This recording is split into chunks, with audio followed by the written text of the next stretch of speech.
up, guys? It's Wolverine, Death Machine, Mr. GMSI himself, Brian Cage, and you're watching Tru Heel Heat. Who better? Nobody.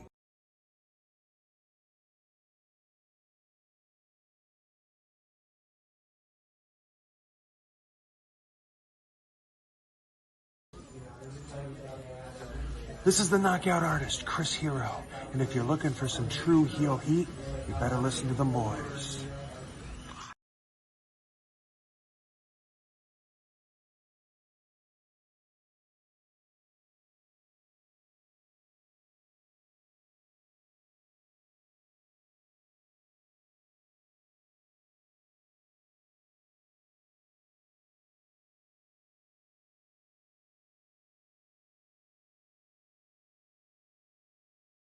Rob Van Dam, listen to Tru Heel Heat. Pow!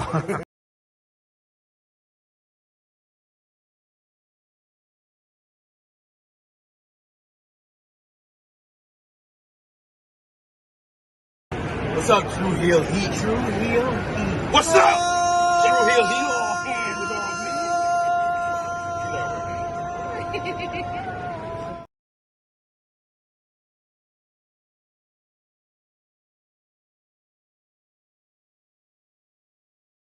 Hello everyone, it's the hardcore legend Mick Foley wishing a nice day to everyone there, right there at Tru Heel Heat. Yeah!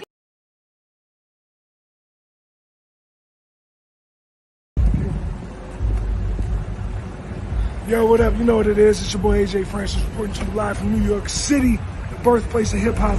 And I'm telling you that I'm only tuned in with Tru Heel Heat Wrestling. Holla at me.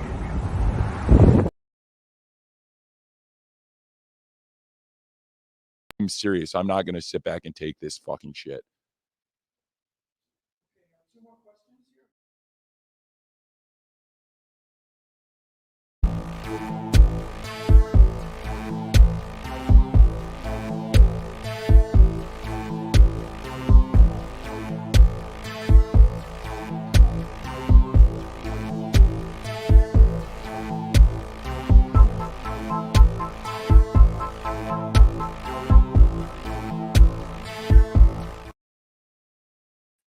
Celebrate good times. Come on. It's been 7 years since I decided along with Top Guy JJ, Baby Seth, and others to start this whole thing, the Tru Heel's group page over on Facebook.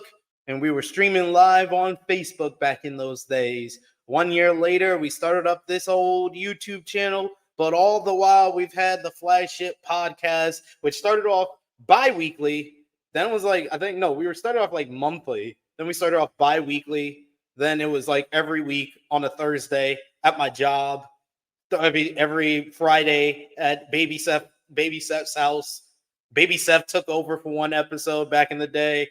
I've only missed like 2 or 3 episodes. But we are here 7 years later. New faces, new hosts, and everything in between. We appreciate y'all for the 7 years we have been running this whole Flagship podcast. So we appreciate y'all if you are with us live for the anniversary, 7-year anniversary of the Tru Heel Heat Flagship podcast. And it comes at the perfect time because it is all in weekend. Wembley Stadium, 50,000 people will be in attendance. And boy, oh boy, is there a bunch of news from the Converse this week, like Ricochet set to debut at All In, possibly. Bryan Danielson's final countdown, huge matches up and down the card over in Japan. You had Zack Sabre Jr. representing the UK, winning the G1 Climax 34 tournament. WWE's got Bloodline passing titles around. They got Cody and Kevin Owens gearing up to go to Berlin,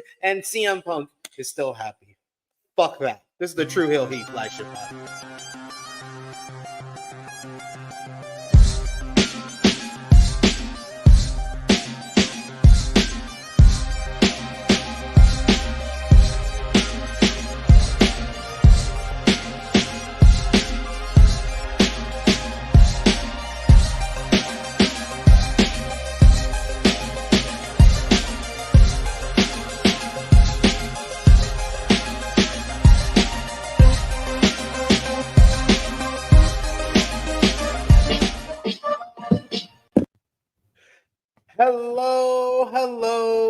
Hello, it is me, your Tru Heel Phenom SP3. We are live on the Tru Heel Heat YouTube, Facebook, and good old Romeo's Twitter for Tru Heel Heat 291, our 7th year anniversary, all in one and only, discussing the latest wrestling news, including Ricochet reportedly signing with All Elite Wrestling and traveling to London for All In, the latest on Ricky Starks regarding his AEW contract status and significant interest from WWE, recap of this week in wrestling with the NJPW G1 Climax 34 final, AEW Dynamite, Collision, Rampage, ROH TV on Honor Club, WWE SmackDown, Raw, NXT, Stardom's 5-star Grand Prix Week 2, TNA Impact, and of course,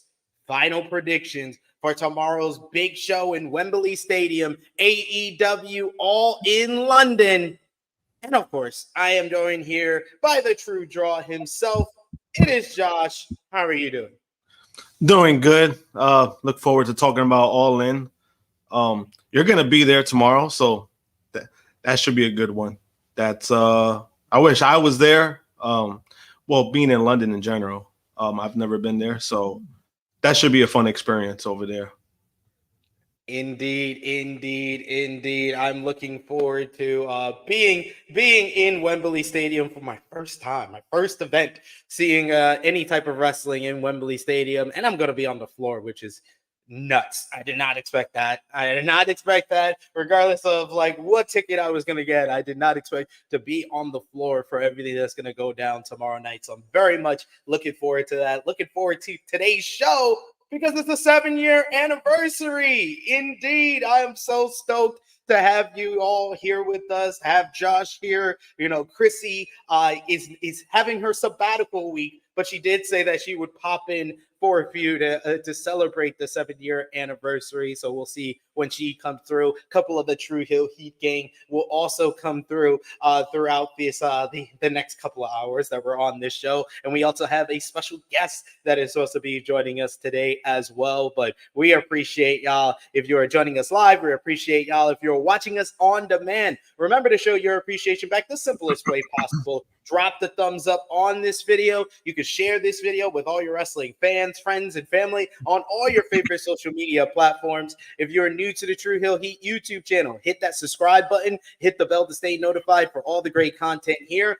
And of course, sound off in the live chat. We love to interact with all of you guys and hear your thoughts on the week in wrestling, whether it be WWE, AEW, New Japan Pro Wrestling, Stardom, ROH, TNA, WWE, it don't matter. We talk about it all here on the Flagship podcast. So if it's your first time watching us, welcome aboard. Welcome to the party, because you came on a good week, because we are celebrating 7 years of the Tru Heel Heat Flagship podcast today. And we appreciate y'all for joining us and show that support. As always, hit the subscribe button if you haven't already. We're shortly closing in on 20,000 subscribers, which is our goal for the end of 2024. So we're looking forward to hitting that milestone as well. But we got a bunch of people already in the chat, including Chuck Berries is here.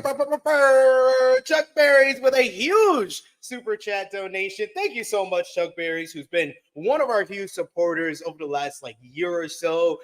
I know he's probably watched the podcast and stuff even longer, so we appreciate you for sending this super chat donation here. He says, "Good morning, THH fam. Congrats on 7 years of operation to you. And here's to 2 more moving forward. More than 2 more. We're going for 10 more. We're going to hit 10-year anniversaries, 20-year anniversaries. We're gonna be a channel when Harlem is taking over and moving that.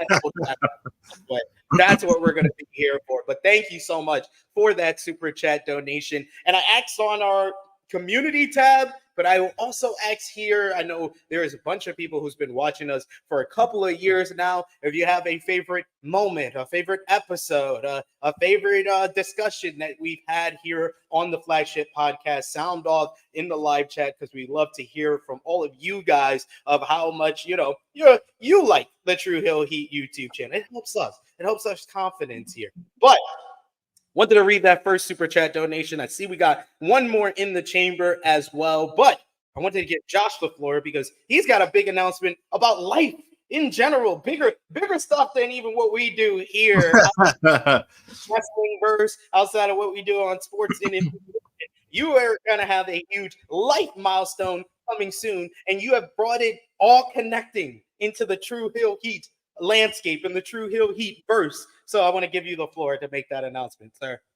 Yes, no problem. So as some of you know, me and Wendy are engaged. We've been engaged since 2021. I shared that moment with a lot of our friends and family that were there that night. So we've been engaged. This how many years? That's 3 years, right? 3 years engaged, and we make our anniversary September 1st. So I just wanted to give a little backstory to that. So our wedding, we're planning to have our wedding next year, 2025. We haven't had a date yet. We're going to start looking when she comes back. When she comes back from Arizona, we're going to start looking at venues. From there, we will determine the date.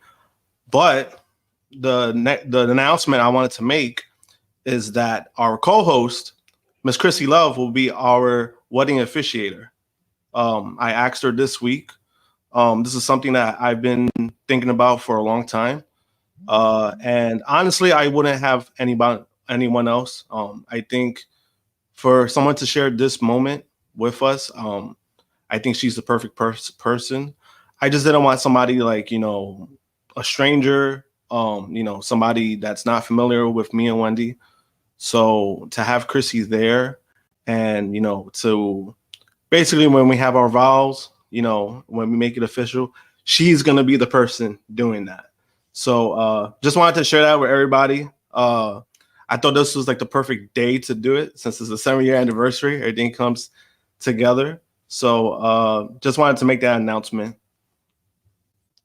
That's awesome. I love to hear that. Krssi Love being an officiant of being, bringing people together. And she's going to be bringing you and Wendy together as the officiant of your wedding. It's going to be the most Tru Heel Heat wedding ever. Having Krssi being the officiant. Yeah, I was like, again, this is something I was thinking about for a long time. And, usually with somebody like myself, when I think about something and I feel like when there's no hesitation, when there's no back and forth, and I feel like, yes, this is the right decision. When I was deciding, I was like, nah, I think this is the right decision. And every time it came back up, nah, this is the right decision. So, this week I asked her directly. I asked her like technically last week, but then she finally got back to me. She was like, oh, I'm so sorry. I just saw your message now. And, when I asked her straight up, I asked her, I was like, I would love her to be the person to do that. And she didn't hesitate at all. She said, absolutely, she would love to. So, very, very excited about that. Again, there's still steps, there's still things that we got to get over. We got those little hurdles, finding a place, finding a date. But once that's settled, I'll let everybody know, obviously through social media, through here. I'll let everybody know when the big date is happening, but just wanted to share that one step in the books already for the wedding. So I know a lot of people have been asking me about it. I've been kind of quiet about it just because there are certain things I had to take care of financially. And I think that now, since I got that out of the way, it's the right direction, the right step to finally move forward and to make this finally happen. See, he's saying he got himself out the bills out the way, the debt out the way. So send those super chats so you can be a part of his movement towards making some money for him and his missus for the wedding. So keep sending those super chat donations. But nah, that's absolutely beautiful. Love you and Wendy together. Y'all are one of my favorite couples in the world. So I'm very happy to hear that. And y'all moving forward in your life with that next step with the wedding with Krssi Love as the we're Reverend Krssi Love as the officiant. We got another super chat donation here from Nicky Boy, Negro Buck, Nick Jackson, probably our longest running supporter in the community. This 7-year anniversary would not be happening without folks like Nicky Boy, Negro Buck, Nick Jackson, who's been supporting us ever since the Facebook days. Like me and Baby Seth was talking about him shaky camera behind, but he says here, happy anniversary, guys. Been part of the gang since 2019. And I'm so proud to see how far y'all have come. Here's to 7 years and many more to come. Thank you so much, Negro Bug, supporting us over on Facebook, supporting us here on the YouTube channel, Patreon, and everything in between. You're one of the good ones. You're a good egg, sir, as they say. He also adds, too many moments to count. All the times SP and Top Guy JJ have gone at each other's throats, and all of Krissi's iconic rants. Oh, that's beautiful. Just bring up Ronda Rousey or Tessa Blanchard, and you get a Krssi iconic rant. What about you, Josh? Do you have any favorite memories, favorite episodes, favorite moments from the flagship here? I mean, there's been a lot. Especially from where you guys started at. I remember seeing that very first episode and I was like, oh God. I mean, obviously I wasn't with the group yet. I think I joined in 2018. That's when I officially joined. And it's funny because the story that usually when people ask me like, oh, how did you and SP3 become friends and stuff like this, right? And I tell people all the time, I was like, me and Sid didn't start off as friends. I was like, that's the funny part about it. I was like, we didn't start as friends. But, once I saw how you spoke about wrestling and, your knowledge of it, I was like, yo, this guy knows his shit. And I think that's where what got us all right, we're cool. You know what I mean? So a lot of people actually don't know that. And that's what makes it even more funny. And I know I joined, about a year later, about a year after I joined. I know I wanted to contribute to the group and, and that's what we did.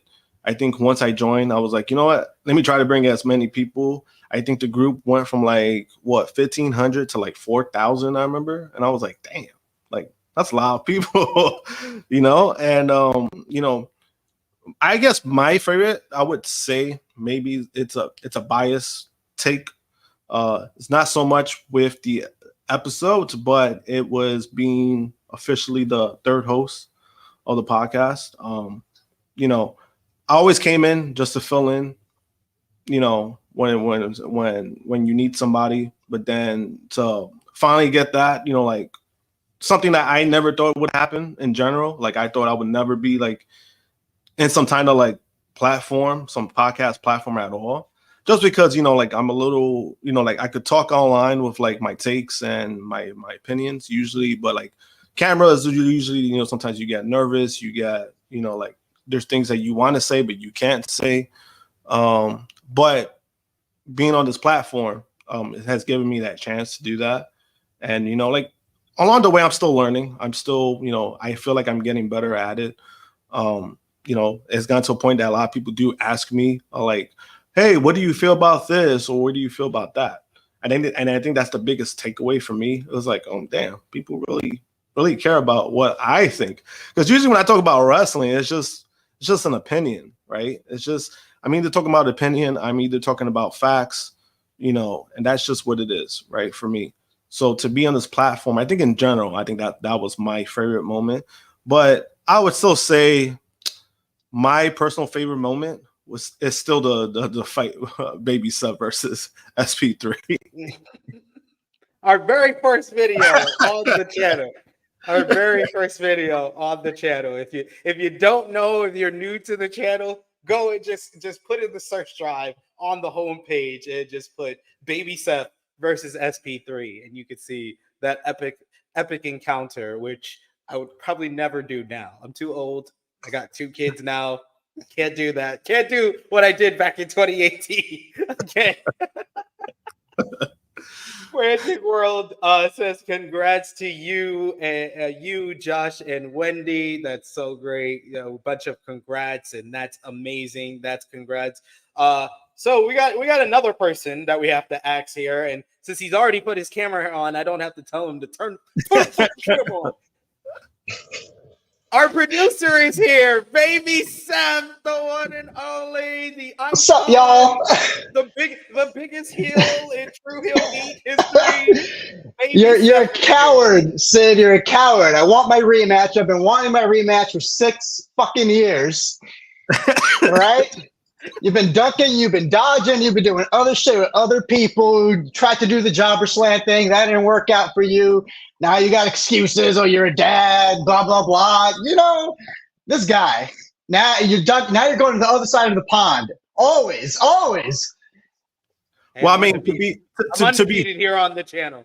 To be fair, I will say that it's a good thing he got out of the jobber slam stuff, because you know they just would have continued to steal his ideas. So I was really trying to move past that, because I was like, oh, nah, man, you trying to do everything else under the sun except give me my rematch.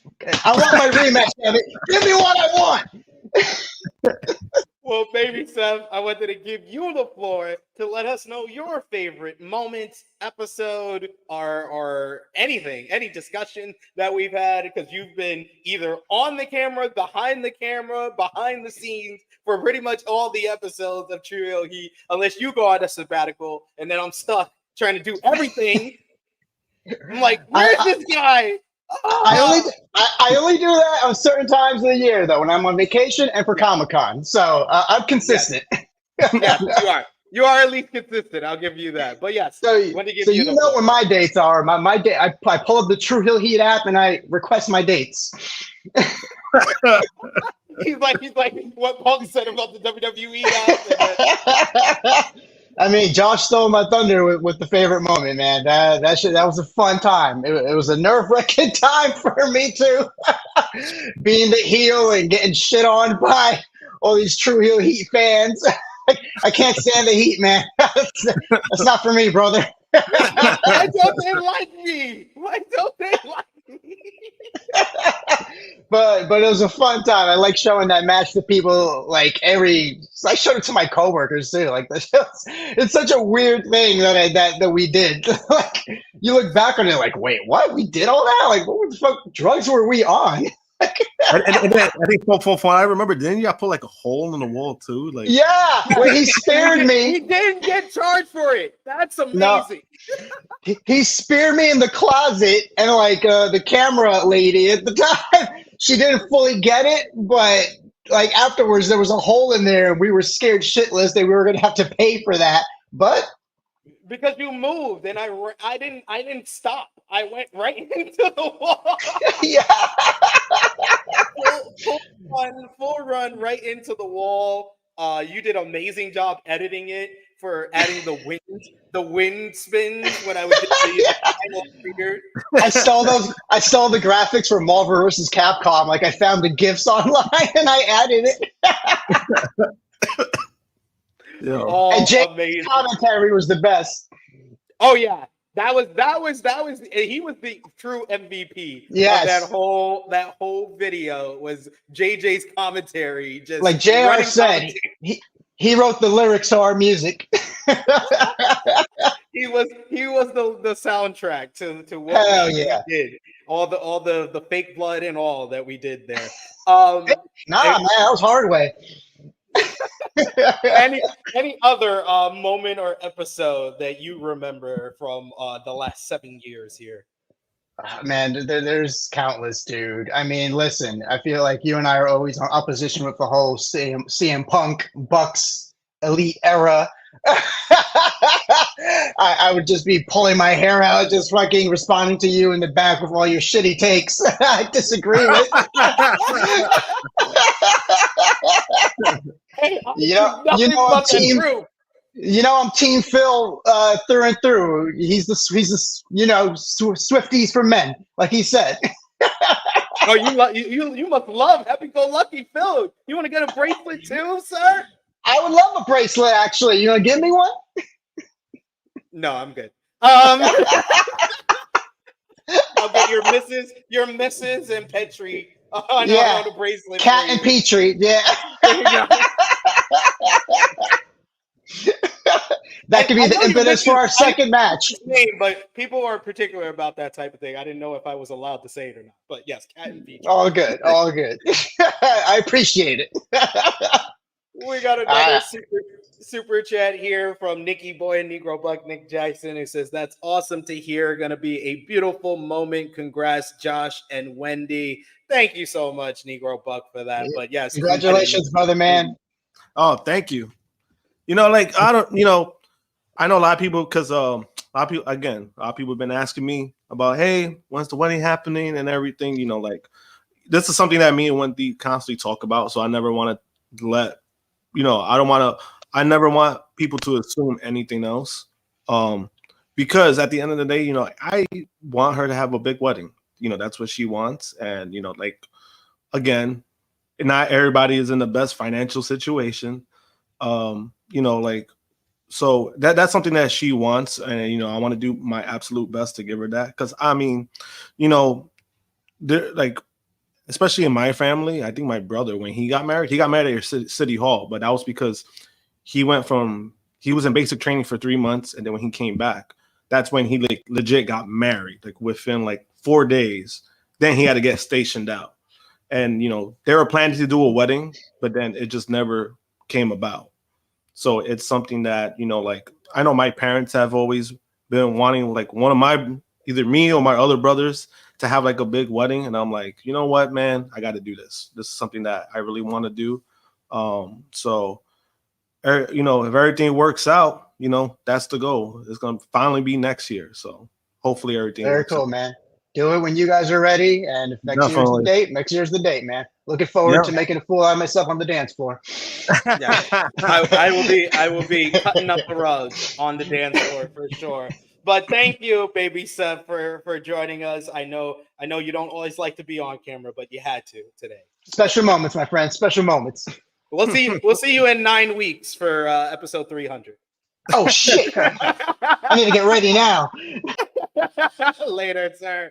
But yes, we also got in the chat, call me Mr. Banda, who says, happy 7th anniversary, the number of completion. Congrats, Josh. Just know that he who finds a wife finds a good thing and gains favor from the Lord. Bless you all, THH fam. This man was preaching out here.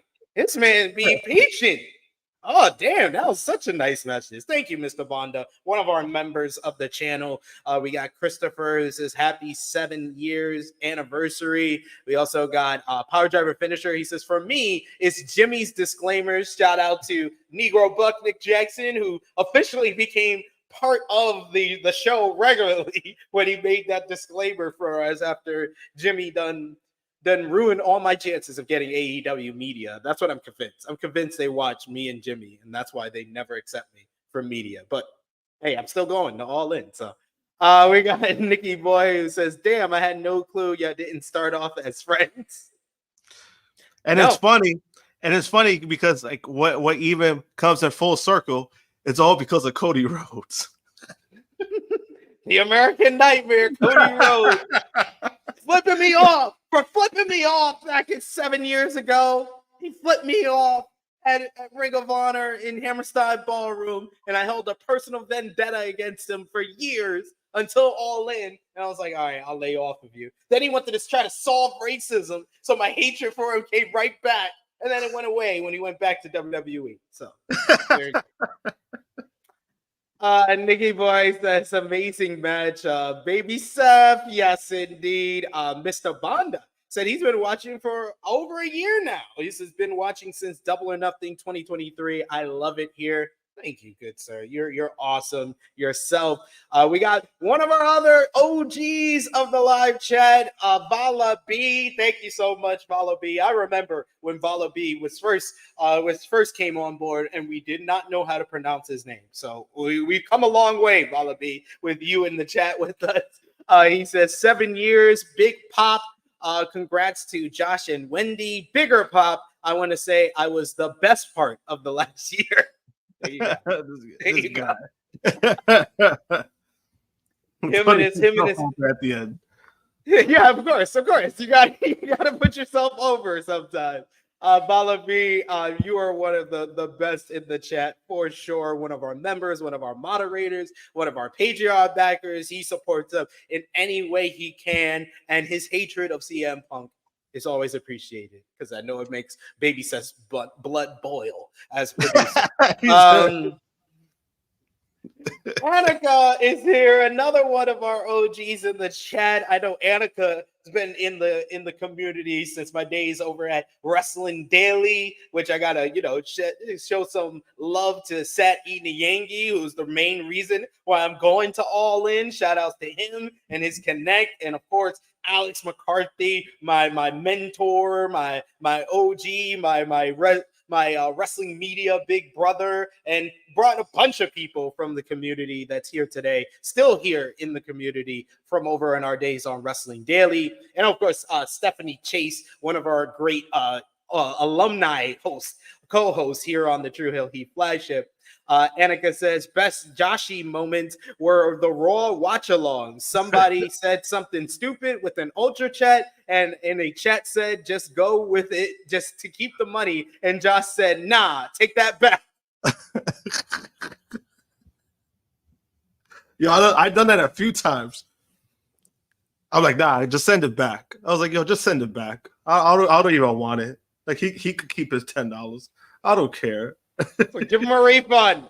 Give him a damn refund. I don't care. And I remember there was this one time, I forgot which watch along, we were doing something, and there was a guy who kept like sending a bunch of super, like right in a row. He kept just sending it, right? And every take was like worse than the other. And it got to a point that I'm like, yo, just give him a refund. Just send it back. Romeo was like, no, he's going to keep sending us money. That benefits us. And I was like, you know what? You're right. Keep sending it. We got part-time finisher says a dad, but manages 100 different podcasts. I think I've numbered it down to 10. You just have to lose the 0. I do 10. I do like 7 different shows on this channel and 3 others outside of the Tru Heel Heat verse here. We got also ValaB, good point, who says, I mean, Harlem is on every podcast anyway. He dadding on the job. Indeed. That's my best memories over the last 4 years is anytime Harlem wants to pop up on screen. Even when she was a baby, she would want to pop up on screen. Sydney is just chilling, watching TV somewhere, eating or drinking something, and Harlem always wants to be on camera because she is a spotlight hog. So lovely. It's lovely. It's been great.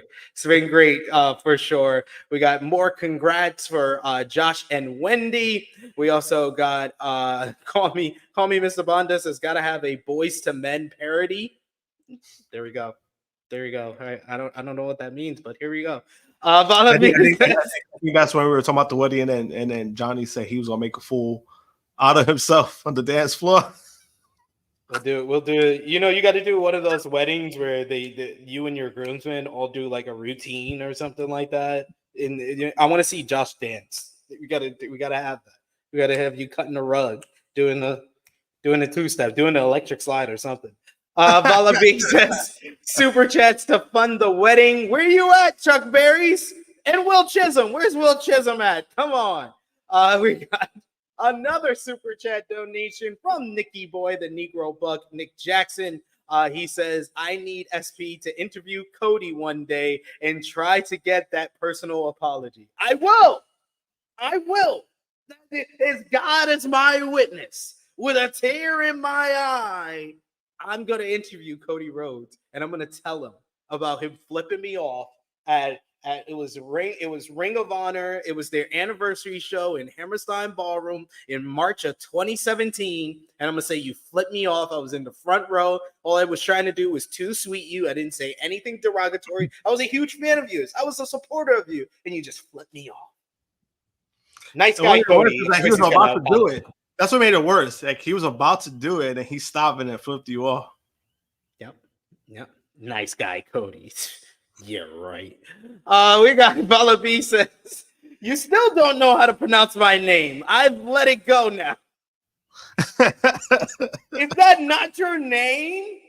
Oh man, you need to send the pronunciation in a super chat, sir. Maybe I'll get it. Maybe I'll get it for our 7-year anniversary here. All right. We've done enough reminiscent, but keep coming with those super chat donations. Baby Seth says, other favorite moment is when Will Chisholm donated $100 to the cause. Yes, Will Chisholm with like one of our biggest, or probably still our biggest super chat donation that we ever got was that $100 super chat donation. I think it was either that, or it was our WrestleMania 38 watch along from Kid Behind the Camera. Oh yeah, you're right. Because what happened? But the reason why he sent it is because we had a deal with Ness. If Ness fell asleep in any of the 2 nights of WrestleMania and whatever super chats we got, he had to match it, right? So what happened was that when he heard this, when we told Kid Behind the Camera about this, when he was on our stream, Ness was like getting it, and Ness was like he was like dozing off, and he was like trying to fight it. As soon as that man sent that super chat, he woke right the fuck up. Right on cue, didn't Ness? He woke up for the money. But you know which? Chuck Berry's, oh my God, Chuck Berry's is awesome. Thank you so much, Chuck Berry's, for another super chat donation. He says, congrats and best wishes at JM Punk 321 and your future wife. We always love. All of us love here. We are big love supporters, and we are a supporter of you, Chuck Berry's, because you are awesome for all the super chats that you've been sending us, all the love you've been sending us, all the support, man. You're awesome indeed. And yes, Nicky Boy Negro Buck is like, yeah, I remember that. Shout out to Kid Behind the Camera. Yes, one of the good ones, one of the good eggs. There you go, ValaB. He says, I love and I love making love. I know. Hey, I think we all do. We all do, sir.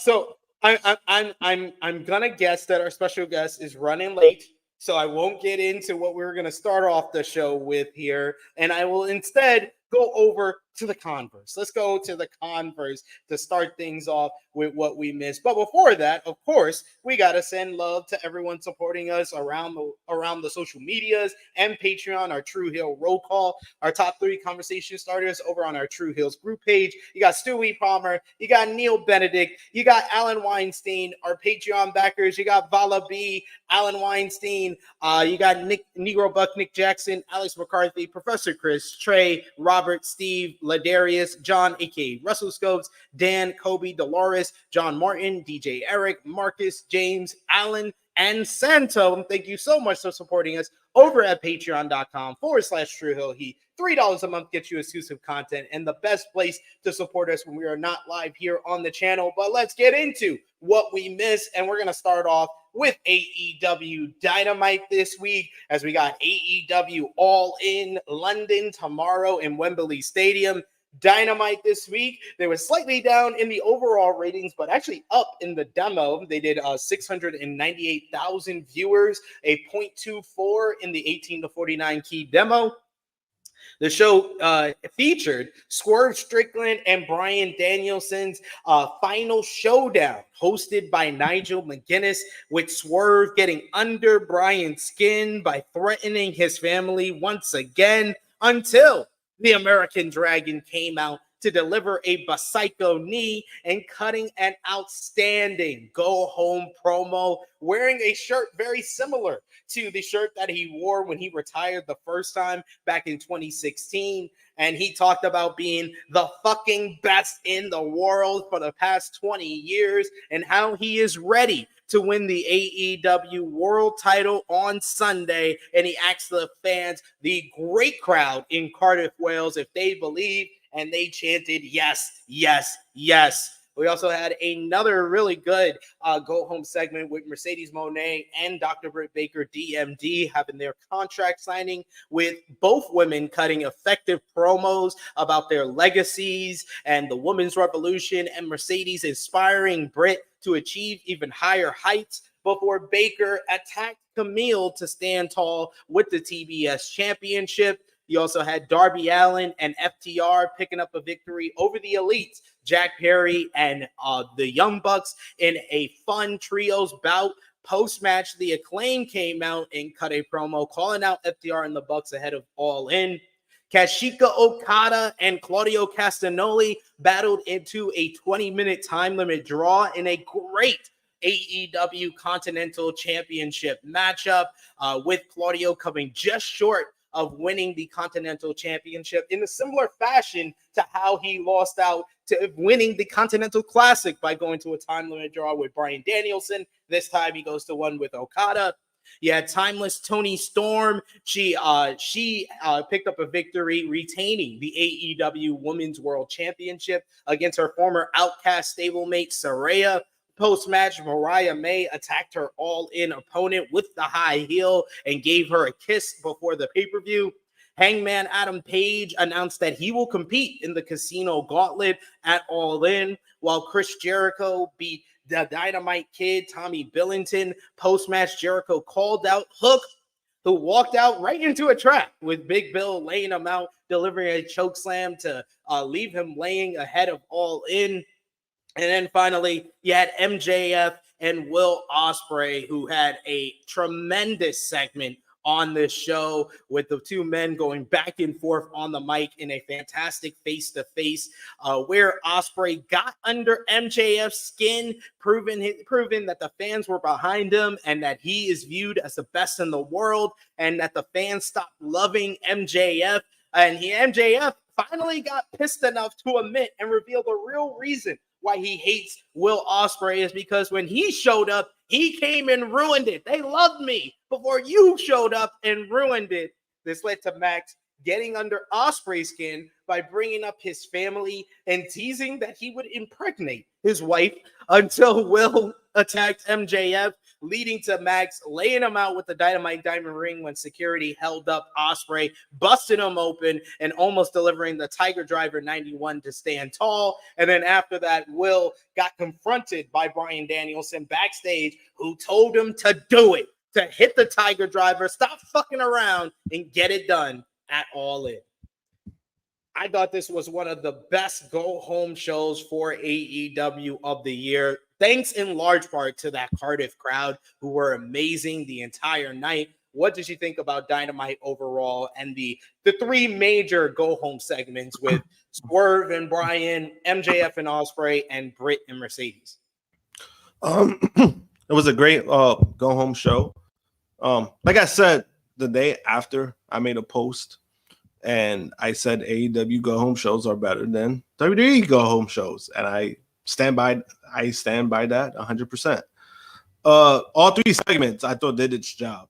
Like, I thought Britt and Mercedes, I thought it came back to course in the sorts. Like, you know, it was hot, then it was cold because of all the backstage drama that happened. Then I think it got back to that way. It got back to, you know, it being interesting and wanting to see the match. MJF and Ospreay, I mean, that was an incredible segment, and I think Ospreay owned him. He owned MJF in that segment.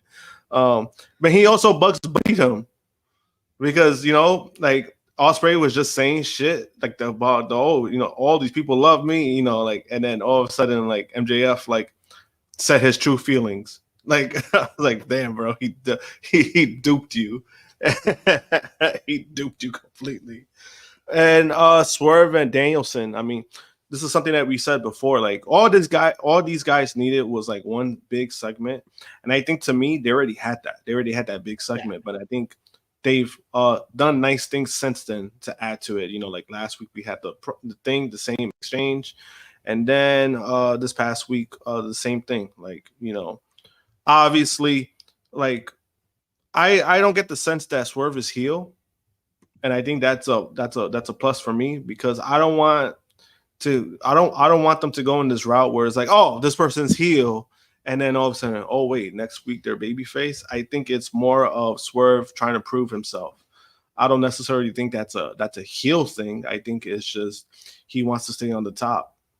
He wants to stay on the top, and he's been showing that. Like he's really been, you know, like obviously he's the one that's getting the heat because people want Danielson to win, and the stipulation, obviously in the match, you know, like it won't make Swerve look good because it's like, man, you beat him, you retiring this man. So, but I thought they've done like a nice job balancing that out. Like he's not really heel, but he's doing heel tactics to make the not only the build up interesting, but he's the right person for the heat.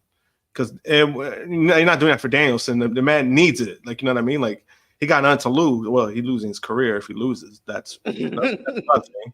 But they've done a great job when it comes to that. And I think with AEW, I've noticed like the last several months, like they've done very well with their build-ups to like the pay-per-views. They've finally put that as a focus. Because remember, that was one of the big criticisms too last year, where it was kind of like, all right, they're just running through the motions, and then we're gonna have a great pay-per-view, and then, you know, what's next? I think that was one of the biggest criticisms with AEW. And the last several months, you starting to see like, oh shit, this is a nice build-up.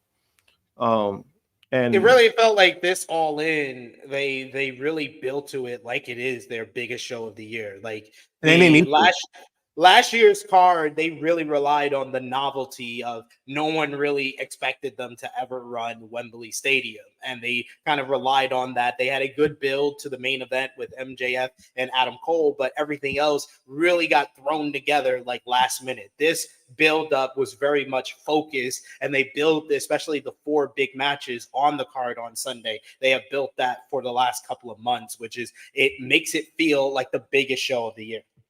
Yeah, and I think also last year they had like the Punk thing, not even the fight itself, but him coming back, and you know there was like this weird tension with CM Punk being there because it was like they're pushing him as face, but then the fans don't want him, the fans are rejecting him, so they also had that playing a factor. But besides that, I mean, this year, I mean, yeah, we had the whole Brit drama. Right, we had that, but then at the same time, it's like at this point, I'm just like, we kind of know what Brett is, so it's kind of like, why should we just be upset at this point? That's how I take it. But I mean, you know, like the channel, like we've always had Thunder Rosa's back. So when it comes to that, I mean, we don't bullshit around. Like we don't, you know, like we see what Britt has become when it comes to that. So it's not like, I'm not saying I'm accepting of it. But it's like, are you guys really surprised that happened with Britt Baker? Like, you know what I mean? And I think I said it yesterday on In the Weeds. I was like, they legit did a reality show that exposed her. Like, yeah. I don't know if did they even pay attention to that reality show and the perception that came off of Britt Baker? Like, they did the damage there. Yeah, you know, and then that's why I was like, it's already been like that for a while. But they've also done a good job trying to get away from that. Not away from that, because obviously people on the internet are still going to bring it up. But as in like the segments between her and Mercedes, like every time they're like in the segment together, it seems like it's better, like it's good. When it's separate, that's when it's kind of the problem. Because we kind of saw that when Britt was on TV, it was kind of cold, you know. But there's not much there, but like. But and also I like the fact like during her promos, like she brought up the fact like how she looked up to her Mercedes, like she was somebody, you know, like, and then talking about how she went home, like she took a Raw, and all she cared about was being the highest paid woman in wrestling. Like, I felt like that was a nice touch to like try to add to it, because again, right, this is kind of what people have been complaining about when it comes to Mercedes. So like, oh, like she left to AEW only because of the money and stuff like that. I'm like, bitch, we don't know why. Like, the only person that could really answer that is Mercedes herself. And if she really wanted to go back to WWE, she would have gone back no matter what, right? So it's like, just like, people take that shit, I think, a little too hard. You know what I mean? Like, we're not there. We don't know these people. We don't know why they left, but at least into that, because people are like legit upset. Like, oh, why is she the highest paid woman? Who gives a fuck? Like, it's not our contracts. It's not our money. Who cares? Who's the highest paid what? Like, I just say, look at her resume. Look yeah, at her resume. That's why. Yeah, and I'm totally fine with that. Yeah, like, and to me, it's like, who you could be the highest paid whatever. Like, to me, it doesn't even matter. It's like, she got her money. She obviously banked in on, again, like you said, like her resume, her star power. That she has every right to do that. And if people are going to be upset at the people who gave her that money. But at the same time, I don't think it's something to be upset about. People are getting paid in the wrestling business these days. Like, be happy for them. Like, it's a big thing, right? It's like when people jump to WWE, they do it to get paid. Like, if you're happy about that, they're getting it back. Who cares? That's how I see it. But besides all of that, they've done, again, like I said, they've done a great job of the build up. And I think going forward, like AEW, I think they finally have identity of, like we've always said, like, AEW doesn't have a WrestleMania. I think All In is probably going to be the closest to WrestleMania that they're going to have, because they're doing it in big crowds. You're talking about so far in the combined crowd capacity, that's over 130,000 people between All In, like, between both All Ins. And then next year, they're in Texas. They're in the baseball stadium. That's over 40. That's over 40K seats. So, I mean, to me, I'm like, that feels like their WrestleMania. So if this is going to be their WrestleMania, I think going forward, I think that the stuff that they've been doing, like, definitely for like All In, like, that's how you do it. Indeed. They're doing it big, and it feels like a big event. But what type of surprises are we going to get? And possibly the newest report and the first news that we're going to talk about on this show is teasing what one of the big surprises is going to be on this show. As Fightful Select reported this week that a free agent has signed with All Elite Wrestling and could be making their way to London for All In this weekend. And yes, of course, I am talking about the former Intercontinental Champion Ricochet. According to the report, Ricochet has signed a multi-year deal with All Elite Wrestling after leaving WWE several months ago. Not only that, but Ricochet is also planned for upcoming shows and is headed to Wembley Stadium, where he was planned for the show, but it's unknown how he will be used at this time. He worked with an agent to get the deal made. This comes after him leaving WWE in June, being written off in an attack by Braun Breaker. But that followed the news that he was basically gave his notice to WWE that he planned on leaving after his contract expired. And most people assumed that this would be his next stop. And one of the big kind of outliers to this whole story with Ricochet was the guy that before all the news came out that Ricochet was leaving WWE and potentially coming to AEW. It was Will Ospreay, his former rival, who made a statement about Ricochet. And in an interview with TalkSport, he was asked about the rumors that Ricochet had signed with AEW. And when asked about their epic matchup from the Best of Super Juniors tournament back in 2016, Ospreay said, that whole match kind of changed my perspective on wrestling. It changed my output and how people viewed me. But I feel like him coming in now, it's one of those things where we did that match and we went on our separate journeys, and now we're coming back together again. For me now, it's like, this is your chance now. This is your chance to show people. Because look around. Look at this generation of wrestlers. Look what everybody is doing when it comes to that athletic style of pro wrestling, right? It's him. He is the guy that did it. And he's just got to find that fire within himself because he knows he can do it. I honestly feel like he's just been downplayed for so bloody long that people have forgotten the freak athlete that he is. So if it is true, and if he is coming to AEW, I'm calling out to remind everybody who the fuck you are, bruv. Because you, without a shadow of a doubt, were the man. Dragon Gate, PWG, the indies around the world, no one could fucking touch you. So I'm calling you out, bruv. I am saying remind the world that you are one of the best to have ever done this shit, man. Because I believe it, and if I believe it, you got to believe in yourself now, boss. What a statement by Will Ospreay, who's basically putting down the gauntlet for Ricochet to remind people. And it is crazy because like Ricochet, when he came in to NXT back in, what was this, 2018, he came in with so much hype. He was viewed as like a big free agent for NXT. Like they gave him the platform being in that first ladder match for the NXT North American Championship, and he blew us all away, having a 5-star matchup in his first match with WWE within that 6-way ladder match at what was that, Takeover New Orleans in 2018. And he had a great run in NXT where he was highlighted as one of the top stars in that brand. Won the North American Championship, had great matches with Adam Cole, the tag team with Malachi Black, so many big moments. And then it was like when he got called up to the main roster, he's had his moments winning the US Championship, winning the Intercontinental Championship, but slowly but surely they just made him slip down the card enough to where a lot of people did forget that how great, how amazing of an athlete, one-of-a-kind athlete Ricochet was, and Ricochet has gotten over in a big way everywhere he went. Like I said, that run in NXT was awesome. His run in New Japan, he was one of like the stalwart Gaijin junior heavyweights. His run in Lucha Underground, where I've been seeing the argument from fans on social media. Oh, AEW has enough flippy people. I don't know what Ricochet brings to play. Ricochet was in Lucha Underground. That was all Lucha Libre. And he still found a way to stand out and be a top star there. Don't give me that nonsense. Ricochet has been downplayed enough. We don't need to do it as fans because WWE and Vince McMahon did it enough for over the past 5 years. Don't do that to him.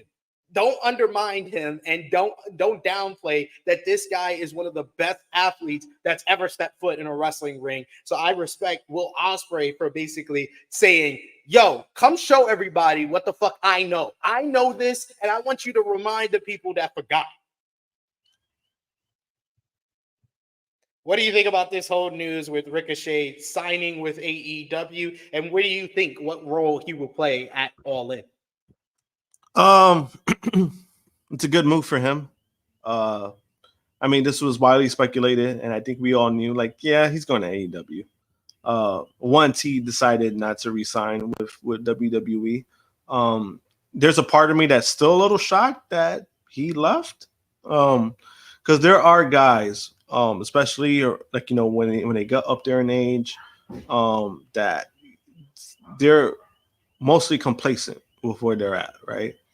And I don't think that's necessarily a bad thing.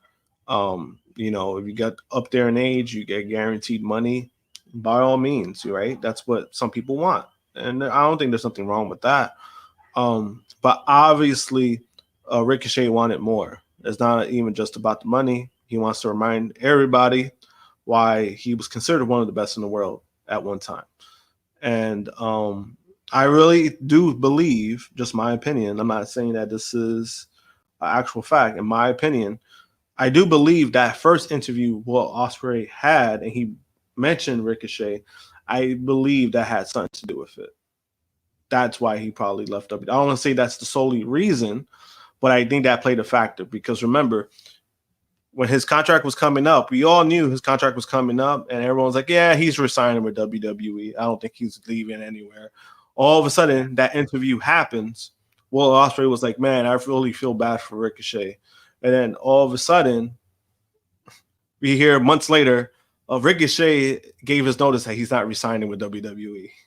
So I do feel that played a little factor in him leaving. As far as with All In, I think he's gonna be in the Casino Royale Gauntlet match. That's an easy spot to put him in. Because I don't see a situation where they introduce him like, oh, he's not going to do anything. I think this is the best way to showcase him, to showcase what he could bring, what he's all about. As far as going forward after that, I mean, obviously the goal is seeing Ospreay and Ricochet. That's probably the main goal, and then from there, I think that's where you can say, hey, we'll see where it goes from here.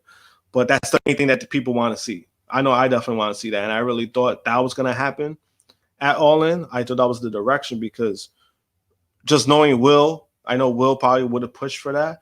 But again, I'm not against MJF and Will Ospreay. Those guys worked their fucking asses off on that hour match. I'm like, if you give me that match again, no problem. And I think it fits the narrative. It fits the story anyway.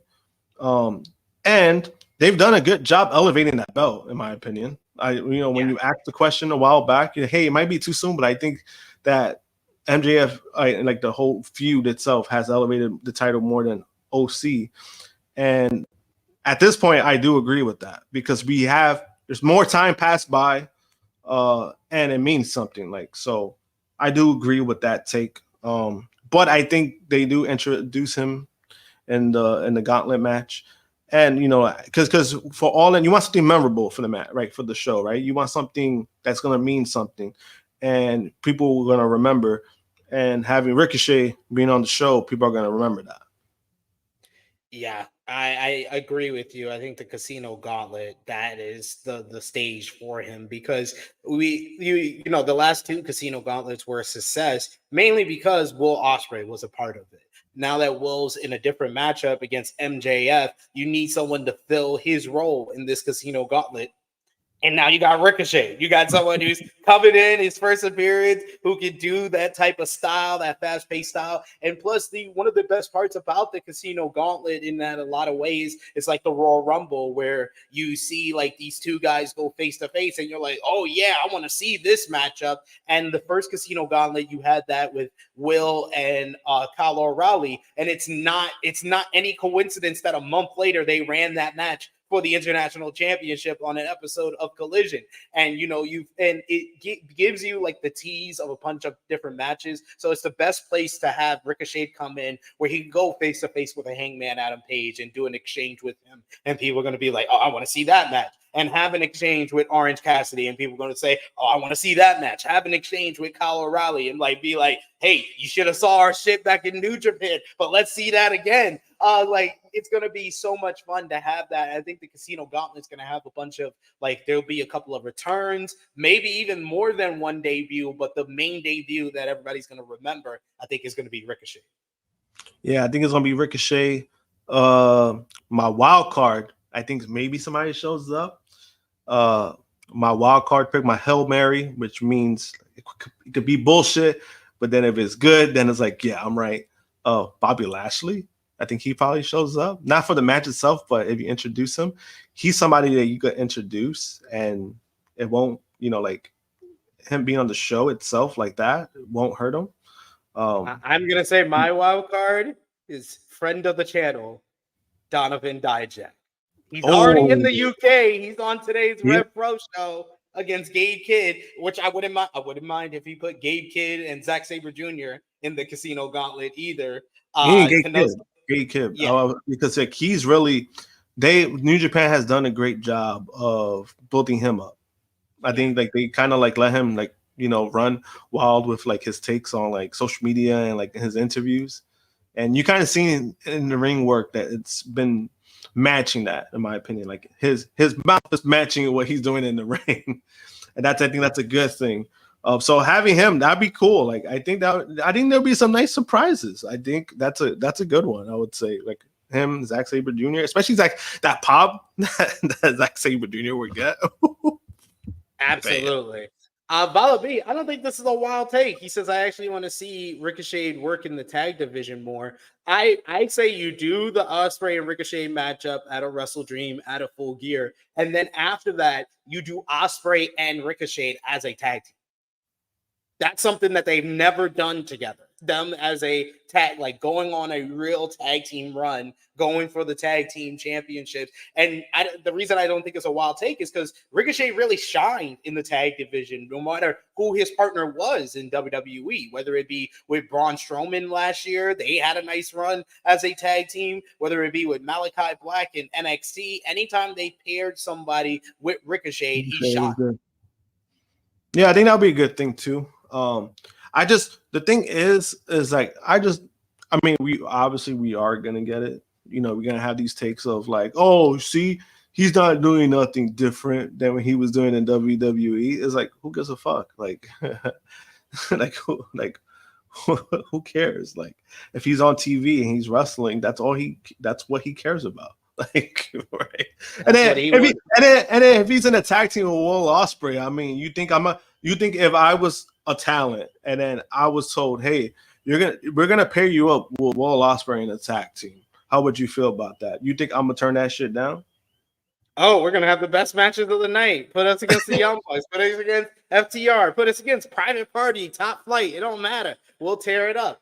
We do have a couple of super chat donations here. First from Dion Jenkins. Thank you so much, Dion, who showed us some love, saying happy anniversary earlier. This time with the super chat, he says that brother Ricochet is going to shine in AEW. There's just so many awesome matches for him to have it. So many guys he has history with, whether it be, we're mainly focusing on Will Ospreay, but he has history with Swerve Strickland. Like, him and Swerve were in Lucha Underground, and, Swerve was kill shot at the time and wasn't viewed as one of, like, the top stars of that promotion, whereas Ricochet was. And now it's kind of the juxtaposition of Swerve is an established one of the top 3 stars in the promotion, and now you got Ricochet coming in. So you have that history that you could play off of there. You have the history with Will Ospreay. We don't know for sure. It hasn't been confirmed, but maybe Tony Khan says, hey, Phoenix, Penta, I need just one more match from y'all. Just come in and job to Ricochet on your way out the door. Like, give me Ricochet and Phoenix.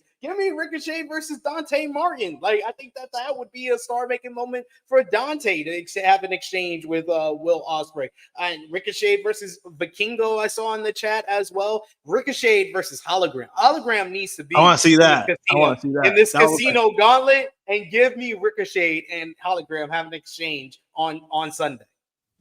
That'd be good. That would be nice to see.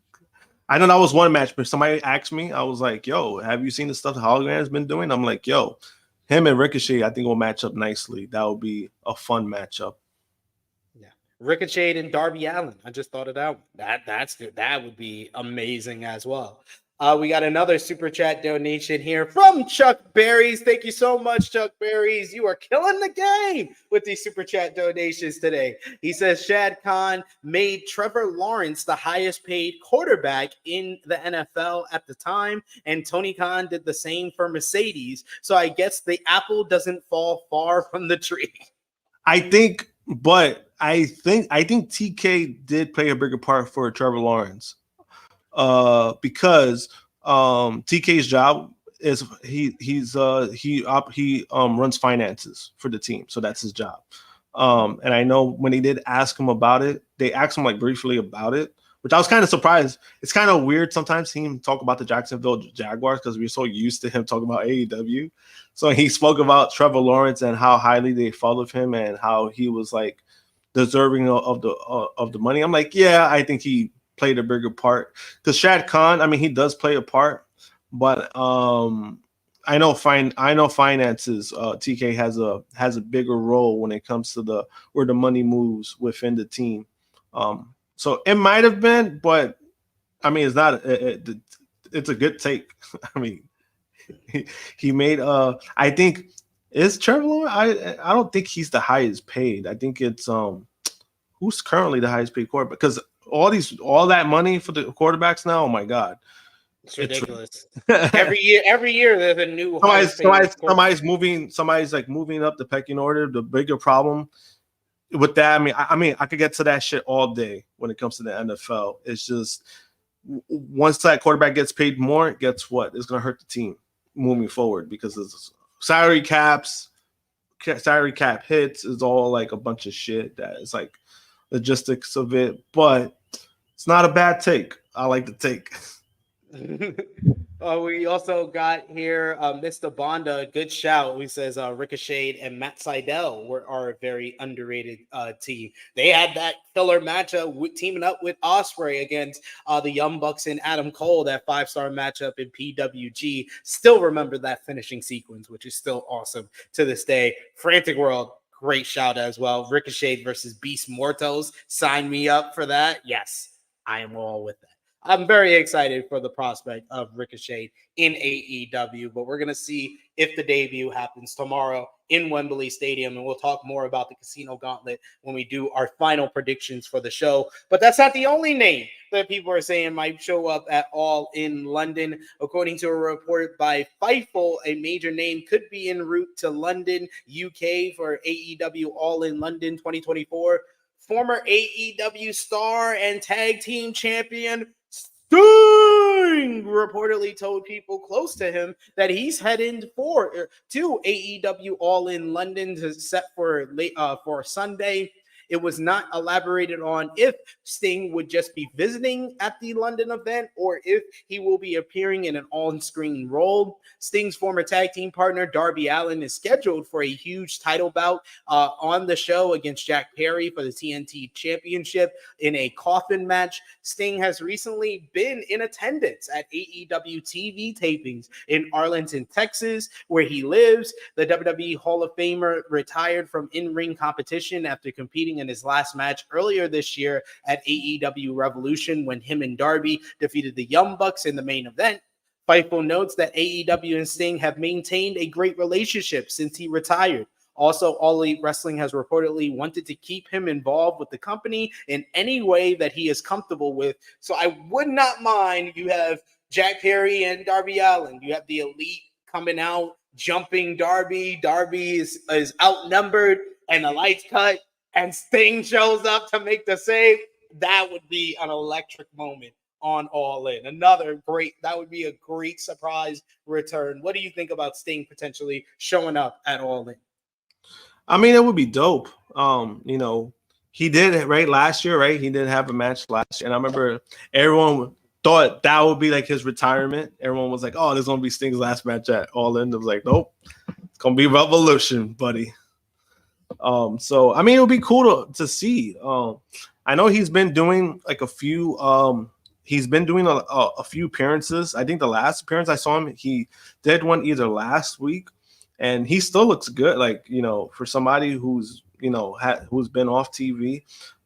I know he's not dyeing his hair no more. Like, he went full gray. So I wonder if he's gonna dye his hair when he comes back out. If he does, if they show him. So I know like he's been enjoying his time, and I think this is the first time that I've noticed that he kind of feels content with retirement. That's good for him because there's some guys who can't get out of it. It seems like he's set, and I'm happy for him. He got his big moment. He got his nice, incredible AEW run. So for him to come back in any capacity, I'm all for it, no matter what, regardless of him being 60, 62, doesn't matter to me. If he comes back out for that, that's a big moment, regardless what people want to feel. But to see him back, in general, I think he's gonna end up. I hope he ends up getting like a big job with the company. I think he's not only deserving of it, but he could really help out so much. I agree with you there. Regardless if it's like a backstage role or an on-screen role, I think that Sting is beneficial to being around AEW. Have him replace fucking Christopher Daniels. Get that guy out of there. I'll take Jeff Jarrett. I'll take Sting. I'll take anybody to get Christopher Daniels. Get him out of there. Get him out of there. But Sting is not the only name that could be returning at All in London, as Switchblade Jay White is expected to return to AEW TV soon after being out of action due to a foot injury. However, he has not been medically cleared to return as of yet. Fightful Select reports that Switchblade was at Dynamite this past week to get looked at for possible clearance, but was said to not be ready at the time. This was for Dynamite last week, not this week in Cardiff. There were plans for White to appear at AEW All In, and he was discussed for the Casino Gauntlet match. However, it's unknown if an appearance will happen or not at this time. He wasn't cleared this week, but was said to be improving. Do you think that he can improve even more in the past week and show up at All In London tomorrow night? I would hope so. I mean, it's just with Jay White in general, man. I want to see better from him because he's capable of it. He could talk. He could work in the ring. I just want to see more of that. But if he comes into considering, if he comes into that match, I mean, that's a plus. Like I would want to see him back in some kind of capacity. And then from there, like if he's still going to be in the Bang Bang Gang, which I don't mind, it's just get him away from like the trio stuff. Like you got your trio there. You got Juice and you got the Guns. Have them be the trio, have Jay White be the singles guy, and then you do something from there.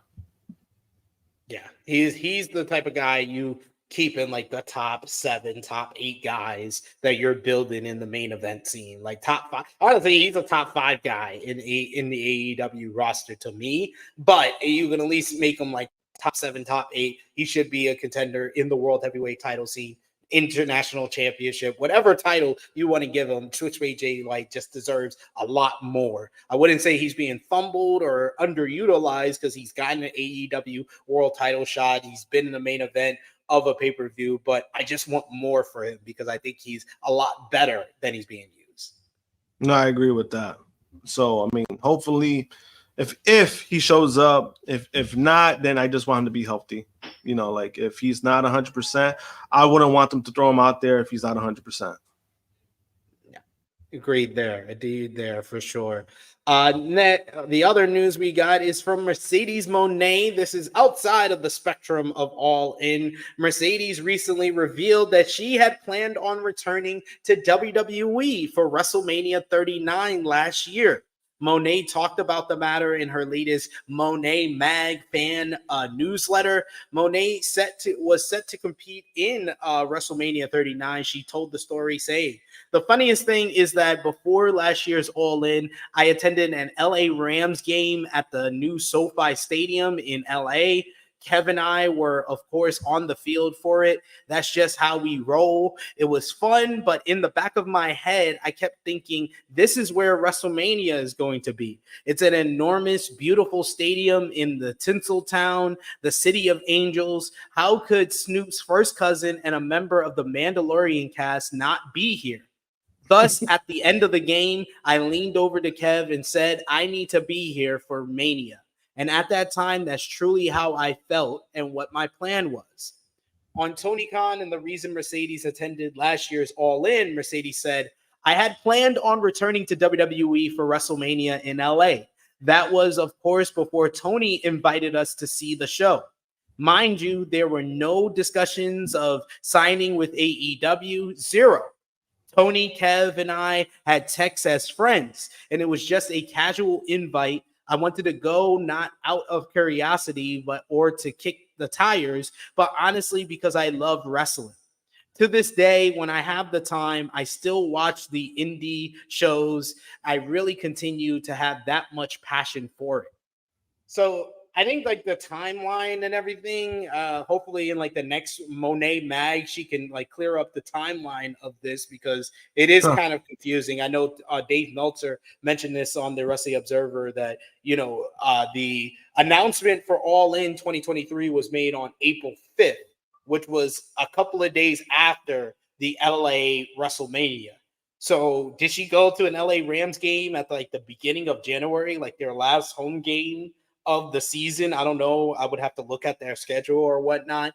But it is interesting to think of a world where Mercedes, she had her debut in New Japan in January 4th of 2023 what if she had showed up in New Japan, set all her dates there, and then showed back up in WWE? What would this whole look like? What it would look like if Mercedes had went back to WWE instead of coming to AEW? So it's an interesting what if scenario.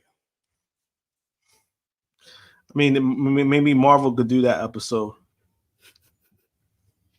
No, we're gonna do that episode. What if wrestling? It's coming. It's coming soon. But big news for AEW this week, as AEW has reportedly selected London as the next location for Forbidden Door 2025, as there are ads for it in Wembley Stadium at Wembley Park Station. AEW is currently at Wembley Stadium for this year's All In, which takes place on Sunday. And there was an ad across Wembley Park Station that read that mentioned that All In will return in London in 2026. Dates and other details were not provided, but that's a huge news, because I was wondering what they were going to do with Forbidden Door. Now, it really asks the questions of, I think they're probably still working out the details, because we talked about it last week with All In Texas being announced for July 12th, which is about 6 weeks before All In has been the last 2 years when it was at London's Wembley Stadium. Are we going to have like a restructured schedule for AEW pay-per-views in 2025? Because I think that All In needs that kind of like month and a half, 2 month build to it, like we got this year, which made it feel like the biggest show of the year coming out of Forbidden Door. And maybe they move Forbidden Door from June and then place that in the August spot, August pay-per-view at the end of August. I don't think they should run Wembley Stadium for Forbidden Door, but run the O2, run Wembley Arena. I think Dave Meltzer mentioned that when he talked to Wrestle Talk for their preview of All In this week as well. But what do you think about Forbidden Door coming to London next year? It's a good move for them. You know, a lot of people want, like, you know, I know there were some people that were sad. I know Benno was sad. He's like, oh, we're losing All In for 2025. But I mean, you still got a show. You got Forbidden Door, and you know, I think that's a nice I don't want to call it a fallback, but if you're getting an event, I mean, this is a good event to have, and I think it does get some kind of restructure. I hope it does when it comes to like the placement. Maybe this is going to be their August show. Maybe the Forbidden Door is going to be their August show, because then if you do All Out like September, it doesn't necessarily hurt. It wouldn't hurt like their pay-per-view, like going from All In to All Out. I don't think it hurts it like it did last year. I mean, I think last year the buy rates I think were fine, but it's just that week apart that was kind of like, damn, like that hurt it. And then this year is what, 2 weeks apart? Like they pushed it like a week back. So I think if you do it like that, I think that's fine, because I think All In next year is July 12th. I believe the reason why they're doing July 12th is because I think that's around, I want to say that's around the All-Star break. That's around the All-Star break, and most likely the Rangers are going to be on the road. So they have enough time to prep for that week and that weekend and stuff like that. So I think that's why they're doing July 12th. So even with that, if you're doing Double or Nothing to going to All In, that's still some nice, that's about a month and a half, right? That's about a month and a half of like buildups you could still do. So I think that's a little, I think if they do it like that, because I think if you do like the format of Double or Nothing, Forbidden Door, then that, I think that's going to hurt it. Yeah, I think it's too close to do for June next year, and especially because they're also doing Wrestle Dynasty at Tokyo Dome in January. You want to leave like a couple of months in between to kind of build the hype for the next kind of co-promotional show that you're going to do with New Japan. Yeah. And London has been a base for New Japan. Like they announced, even despite, you know, ticket sales going down last year, they announced Royal Quest for October of this year in the UK for the Crystal Palace. So I can see them doing Forbidden Door, which has been one of the major kind of draws for AEW as far as pay-per-views over the last 2 years, over the last 3 years, including this year in at Long Island. That you add another big place in London to it. But like I said, I just hope they do kind of like Wembley Arena or O2, because I think that you need that year gap for Wembley Stadium if you're going to return to Wembley Stadium. I don't think you do it for Forbidden Door. You say, I think it's a smaller venue. Yeah. I think they'll do a smaller location. Forbidden Door doesn't need to be a stadium show because it's not built to be the stadium show. But also, I mean, New Japan doesn't have the stars to do a stadium show like that. Like they don't, unless if it's in Japan, they do the Tokyo Dome. That's a different market. That's their market, so that's different. But I do agree. I think if you stay away from Wembley for a year, I think that's a good thing. Because they're coming back 2026 anyway. Most likely, it's probably going to be Wembley, unless if WWE has anything to say for WrestleMania. That's still a thing out there. So yeah, who knows? We'll see. We'll see what happens there. And then finally, before we get into Collision, a new report had an update on the talks between AEW and Warner Brothers Discovery on their new TV rights deal. Fightful Select reports that sources at Warner Brothers Discovery have confirmed that another offer was made for a long-term TV deal to AEW, and that while there's still some red tape to deal with, WBD is quote-unquote very confident in the deal. The report notes that both sides considered Tony Khan's meeting with David Zaslav at the Paris Olympics to be productive, and the latest offer came after that. According to a source at WBD, the offer is literally extensive, but did not expand on what that means. The offer is currently being reviewed by AEW, and both sides are optimistic that a deal will be made, though no word on when an announcement may be made about it. According to those close to the matter, AEW was offered, quote unquote, at least double the amount of their previous deal. The report points out that there is no publicly available numbers for their current deal with WBD, which evolved a lot over its length, and there's no word on whether that's for the same amount of programming or for additional elements. As of the current deal, AEW has Dynamite, Collision, Rampage, worked, and exclusivity for AEW programming. The site notes that, quote unquote, any and all combinations and possibilities have been explored. AEW has produced reality shows and done several crossovers on WBD digital channels. Among the aspects that could potentially change the amount of any deal are pay-per-view, next day streaming rights, library rights, and packages including Ring of Honor. There is no indication which any of those elements are in the deal as of now. There were internal rumors at WBD that a quote-unquote shift in pay-per-view strategy had been discussed, but WBD did not respond to a request for comment about what that means. Representatives for WBD had indicated earlier in 2024 that any deal would likely be done with Max in mind. AEW's current TV deal runs through the end of 2024. AEW and Warner Brothers Discovery have been in talks for this TV deal for quite a while now, and another report suggests that a deal is imminent. Andrew Zarian of the Matman podcast posted to Twitter on Friday to note that a TV deal was imminent.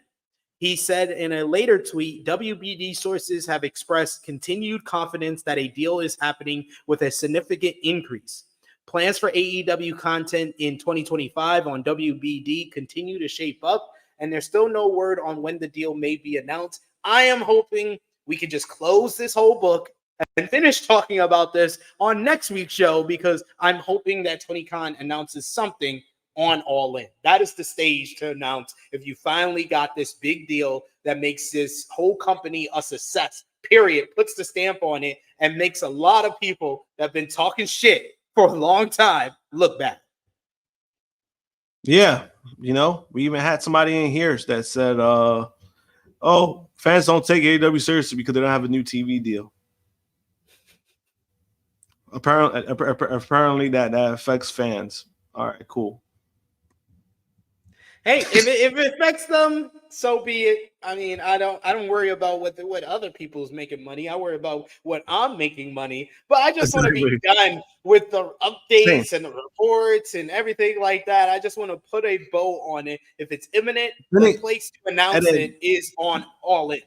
Yeah, and didn't TK did say a while back about something about like they were working on an announcement or some shit? Like, didn't he tease something? Yeah. Right? He said we're gonna make the most important announcement in AEW history. And he's still holding on to that. So I think it's that. I think it's the TV deal, right? I think there's too many signs, and at least the last couple of weeks, there's too many signs that says, yeah, it's gonna happen. Like I don't see a scenario where it's like the deal it's not happening. You know, like similar to like the bitch ass Eric Bischoff when he thought he was getting WCW. And then he thought they got it. Oh, great. No. Deal's off, Eric. Deal's off. We're not buying WCW. They came in the last minute and they swooped in on us. Hilarious. Well, I mean, double the money. I mean, it's a good deal. I think it's a good deal, man. I think, especially with that bullshit that WWE PR tried to throw out there, like, oh, AEW was offered the same amount. I'm like, the fuck you guys give a fuck about? Like, you're getting $5 billion off of Netflix. The fuck do you give a fuck about? Yeah. But WWE got to make AEW look bad at any means necessary. It helps with the perception war. We had the whole big discussion last week talking about that. It's the perception war with them. Yeah, because it's always somebody is always bringing something stupid to drag it down. Like it's always something, and it's just like guys, they're not even doing anything, right? It's like people complain about, oh, AEW needs to stop mentioning WWE. They haven't in a while. They haven't in fucking months. They haven't. So I mean, people can't keep holding on to that bullshit at this point. They will. They will. No, they will. No matter what, they will. No matter what, they will. But it's just like it's so fucking stupid. It's just like guys. It's like I said before, right? It's like when guys are gonna jump ship to WWE, why should I be mad? I watch both shows. So what's there to be mad about? Am I gonna hate watch WWE? I don't want to fucking be that guy.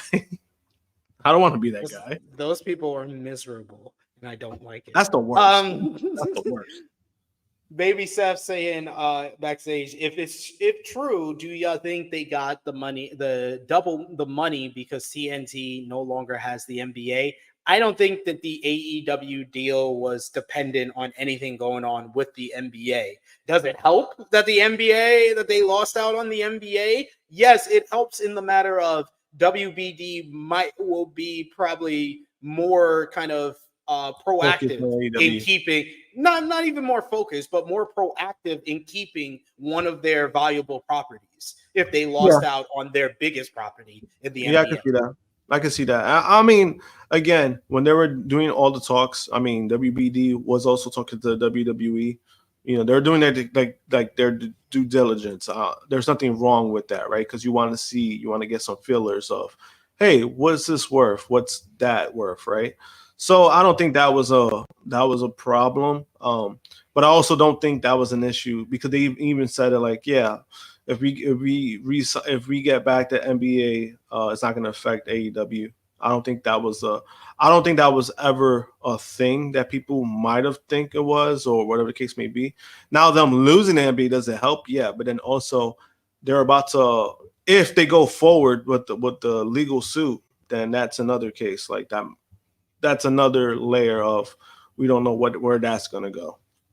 Yeah. But let's go over to AEW Collision. Last Saturday, they did 406,000 viewers, up from the week prior. The show featured FTR and the Acclaim. They fought to a 30-minute time limit draw and a very good main event.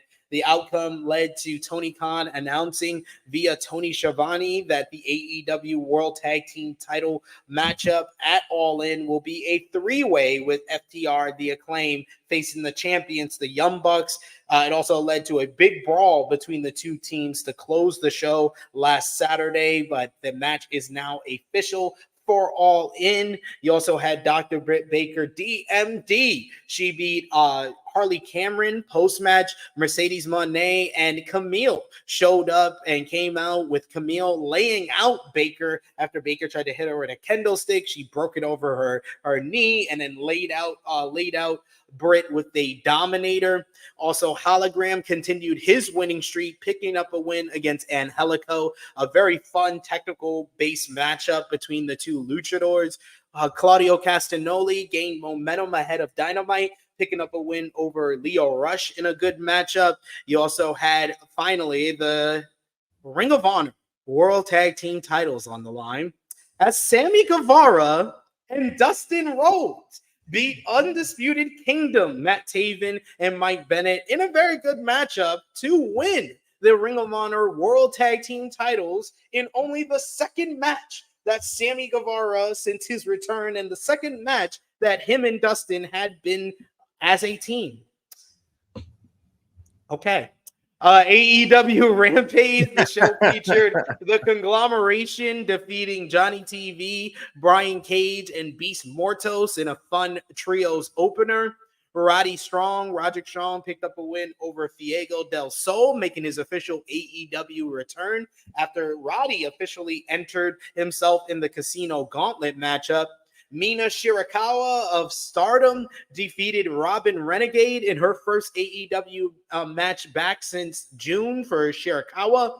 Meanwhile, you had the Von Erichs, Marshall, and Ross. They picked up a win in the main event over the Outrunners, so getting spotlighted, the 2/3 of the Ring of Honor 6-man tag team champions. But we talked about it more on Collision Discourse. But any parting words for Dustin Rhodes, double champion in Ring of Honor? No. That is fair. That is totally fair, because I'm still questioning like the decision. I mean, I will be optimistic and say maybe it's a sign that they're gearing up for Ring of Honor to be a part of this new WBD deal, and that Ring of Honor is going to be available on Max. And Tony, in his eyes, he still views Dustin as having some type of name value. And when I say name value, I mean his last name. So that is why he made him a double champion. It could be that. It's probably more that because you kind of see with his matches too, the way that he's treated. It's like, I get it, he's been in business for a long time, but like, you make the man almost damn like invincible, and now you gave him 2 titles. All right, cool. Hey, Dustin is still loved. He's still a popular babyface.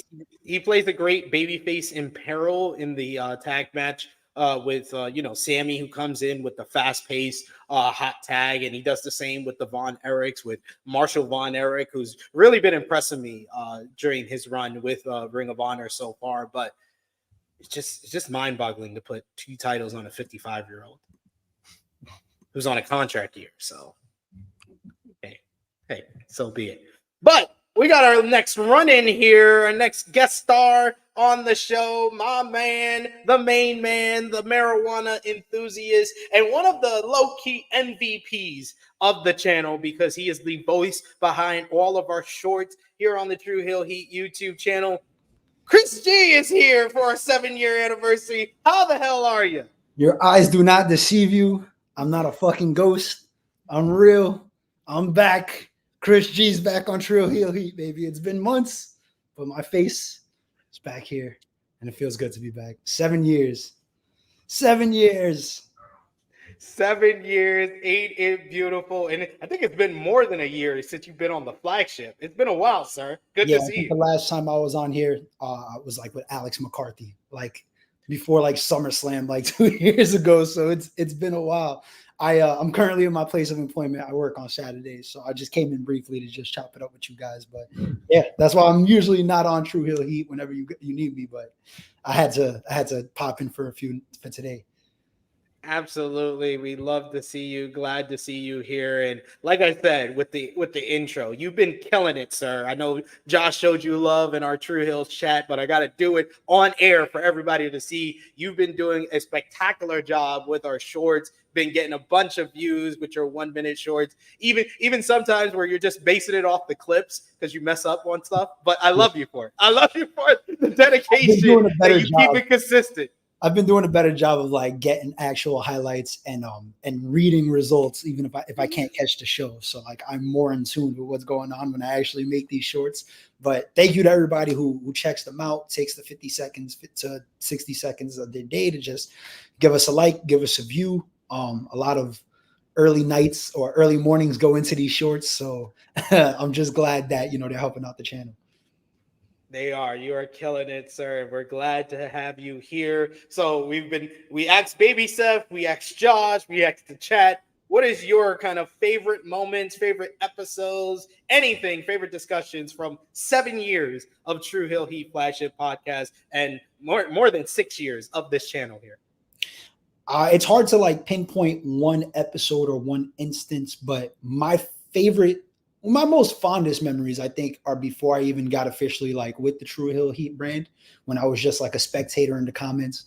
We were just talking shit in the comments, just, you know, trying to get a pop out of everybody in there and whoever's on screen and shit. And just like random run-ins when we were in the assemblage and, you know, just doing basketball podcasts. And then, oh shit, I got to do Tru Heel Heat. Yeah, we'll be in the background. Just like little memories, little instances like that, you know, just hold close to my heart. And then, of course, you know, the last 4 years since we've been taking the YouTube channel or the YouTube platform by storm, you know, those have been really fun times as well. So it's hard to pinpoint one thing because, you know, me, I have weed brain most of the time and I can't remember anything spectacular. But, you know, a collective of the last couple of years has definitely been great.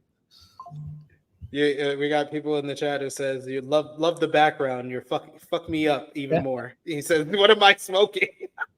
Oh yeah, you know me. I'm always blurring shit out. Can't let everybody know where I'm at. No. You gotta keep it incognito. You're a boss over there. You're a boss, sir. So you gotta keep it OG.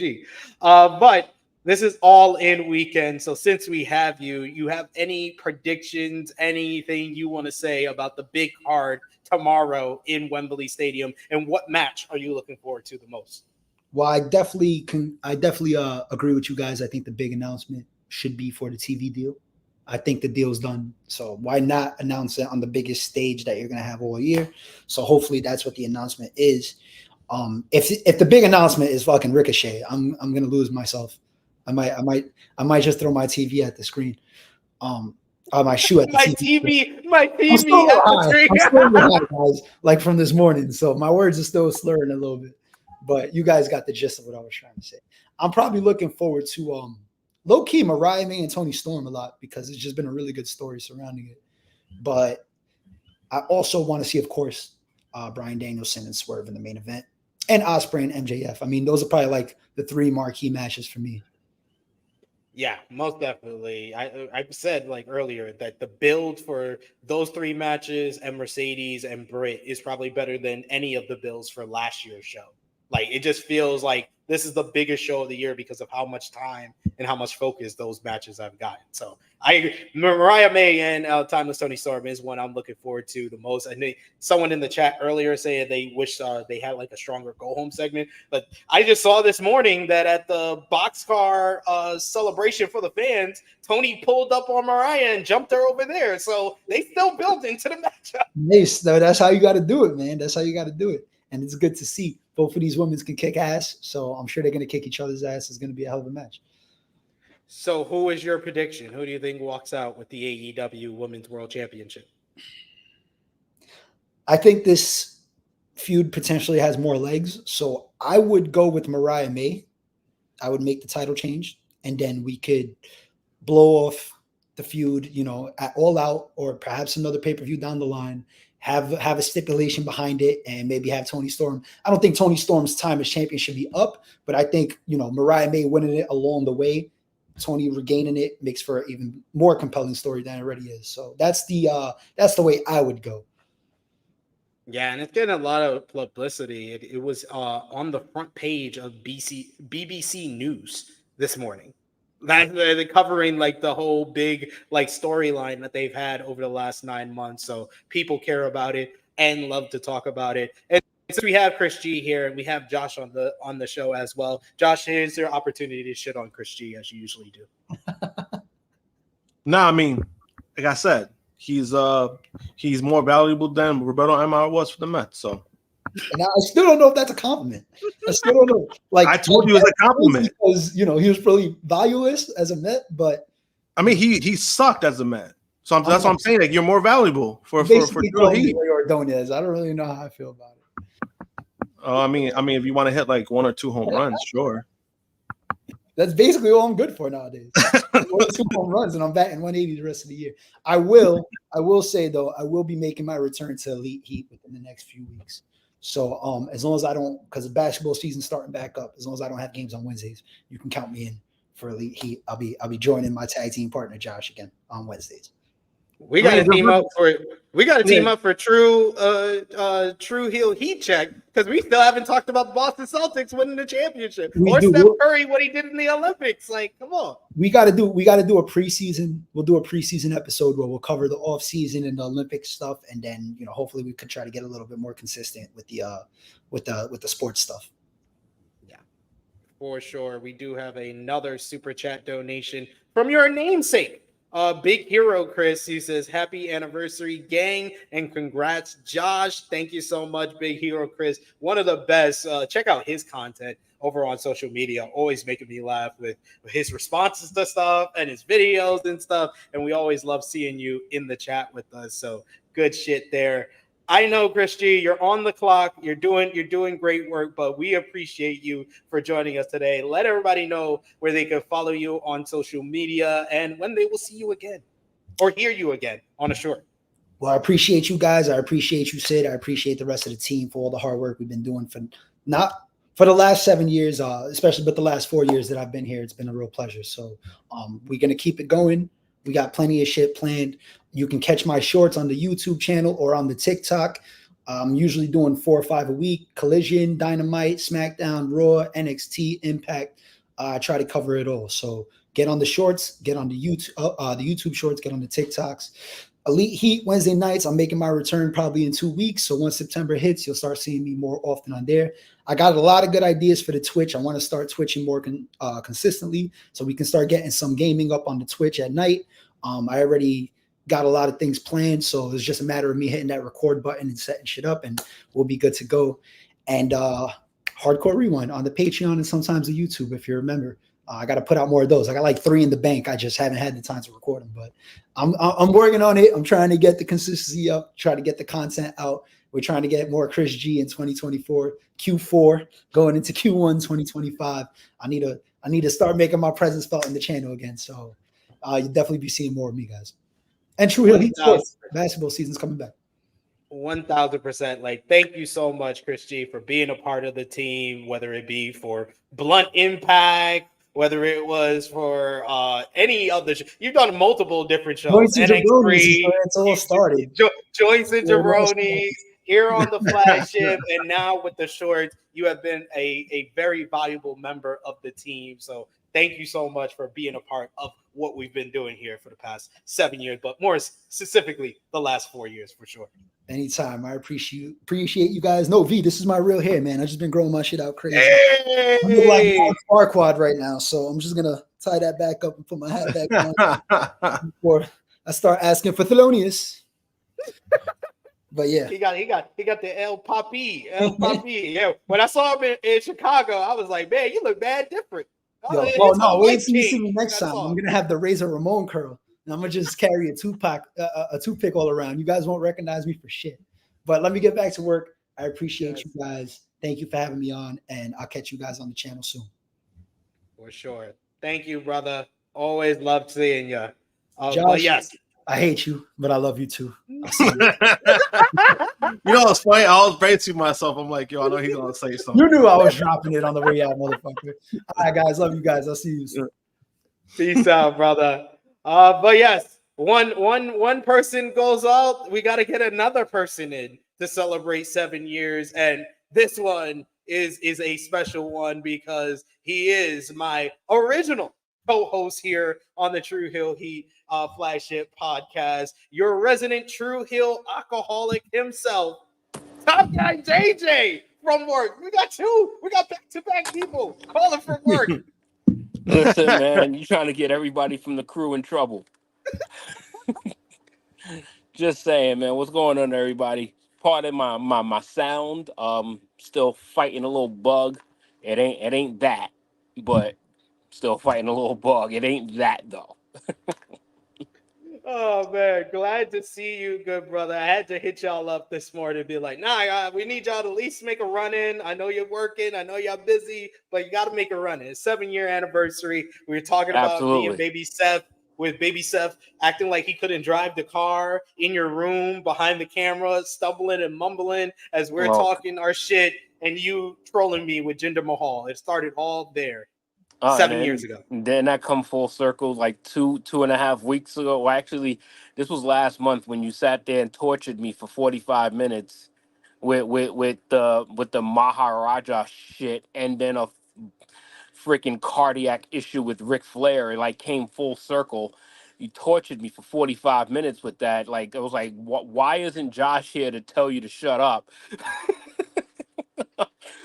Like, me and Krssi was dying for like the second half of the show because this kid was torturing us with the worst stories possible, and the chat was like in full agreement with us. But it was awful. It was literally like, if we would be doing stories like that on a regular basis, this show would have been canceled 3 years ago. God damn. Damn. That was a rough 45 minutes that we just I almost went to sleep. Krssi didn't even have anything to say on one of the topics.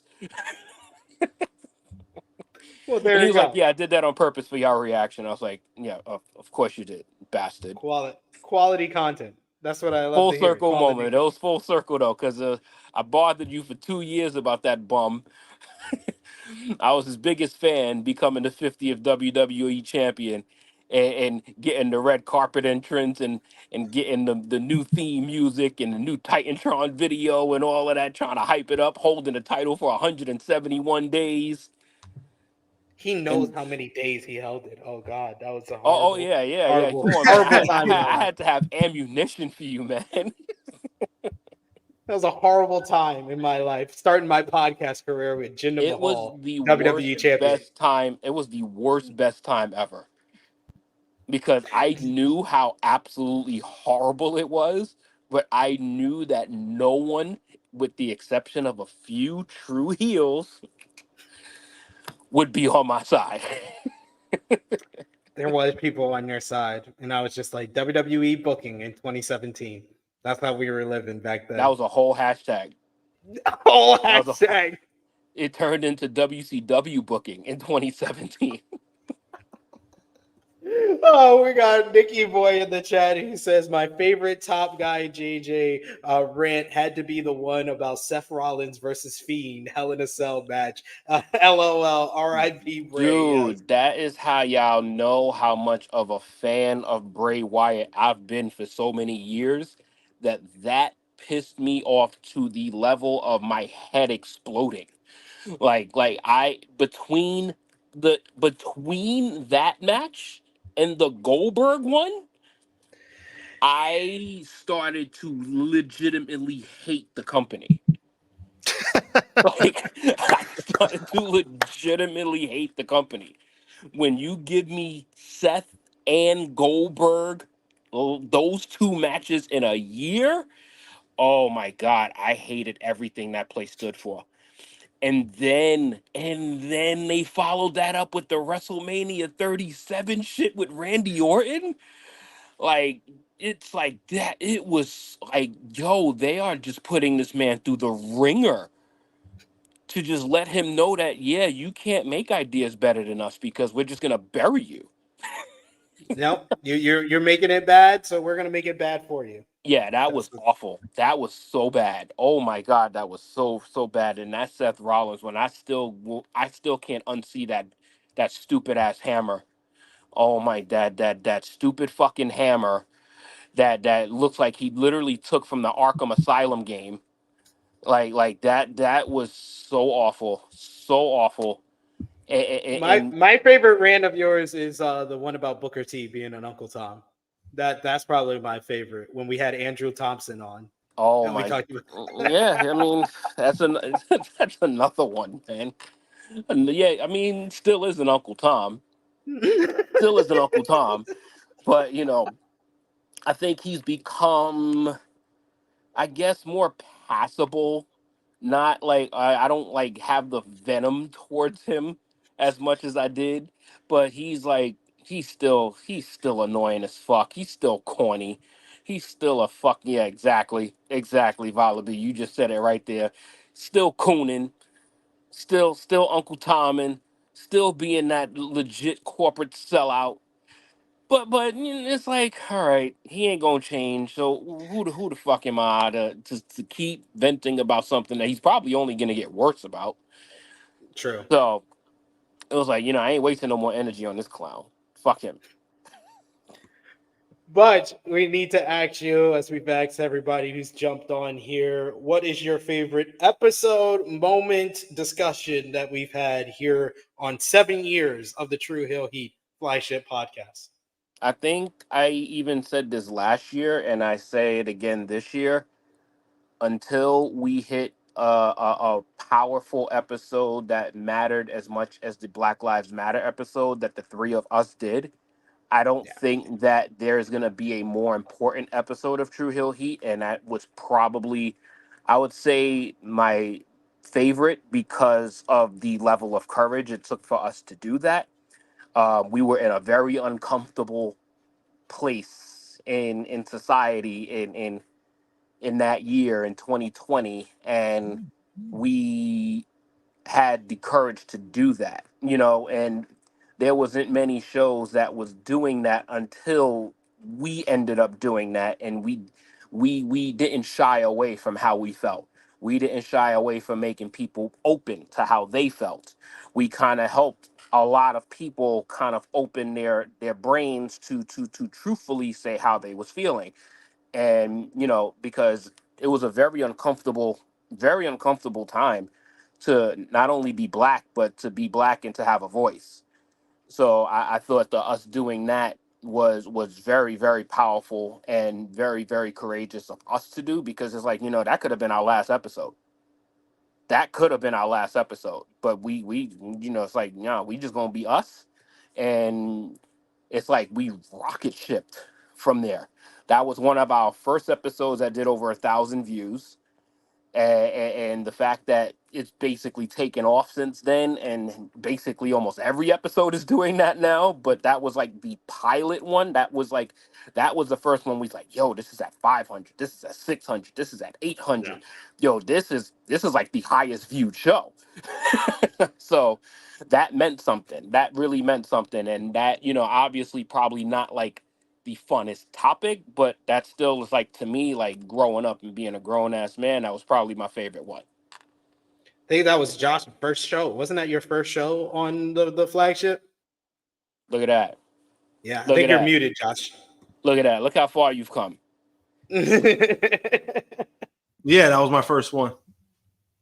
That's how we got the name, the Tru Draw. There we go. There we go. That one was our most viewed, and that's a good shout. Good shout right there for sure. Yeah, that was a one that we questioned going into it, but we felt really good coming out of it after we. And I we think kinda if had to say everything we throwback needed one, to say.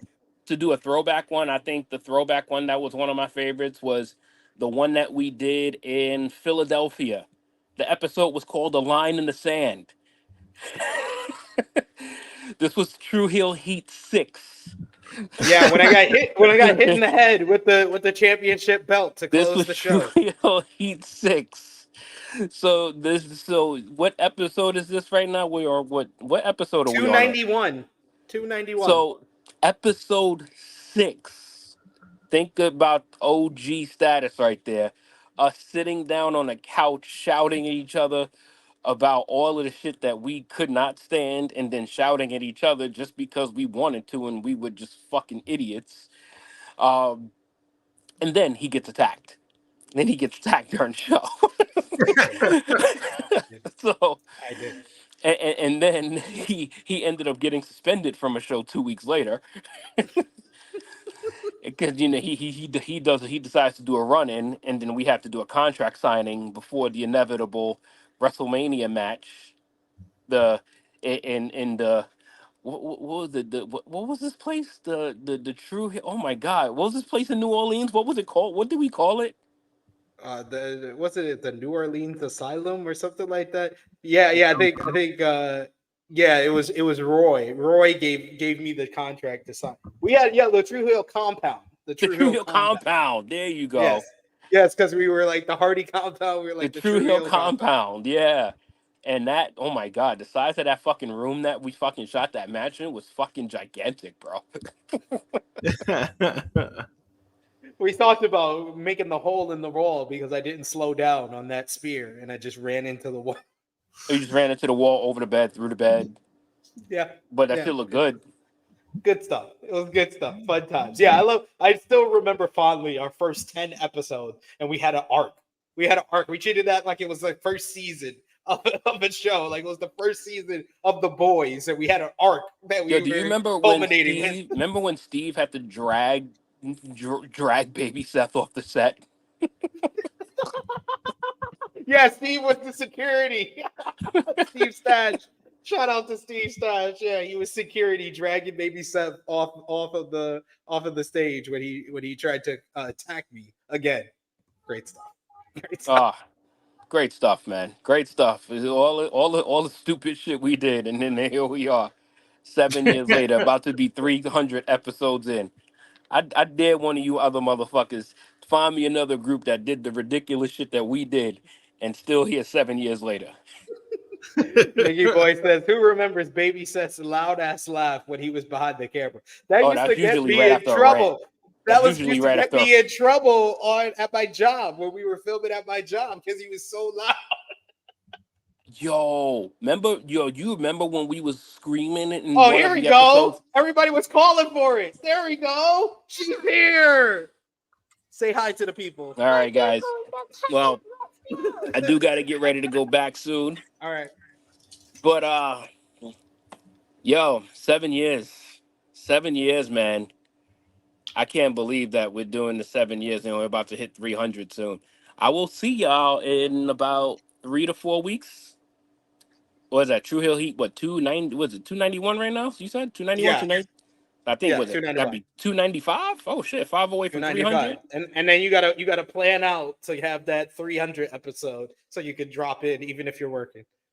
Yeah, that's very true. That's very true.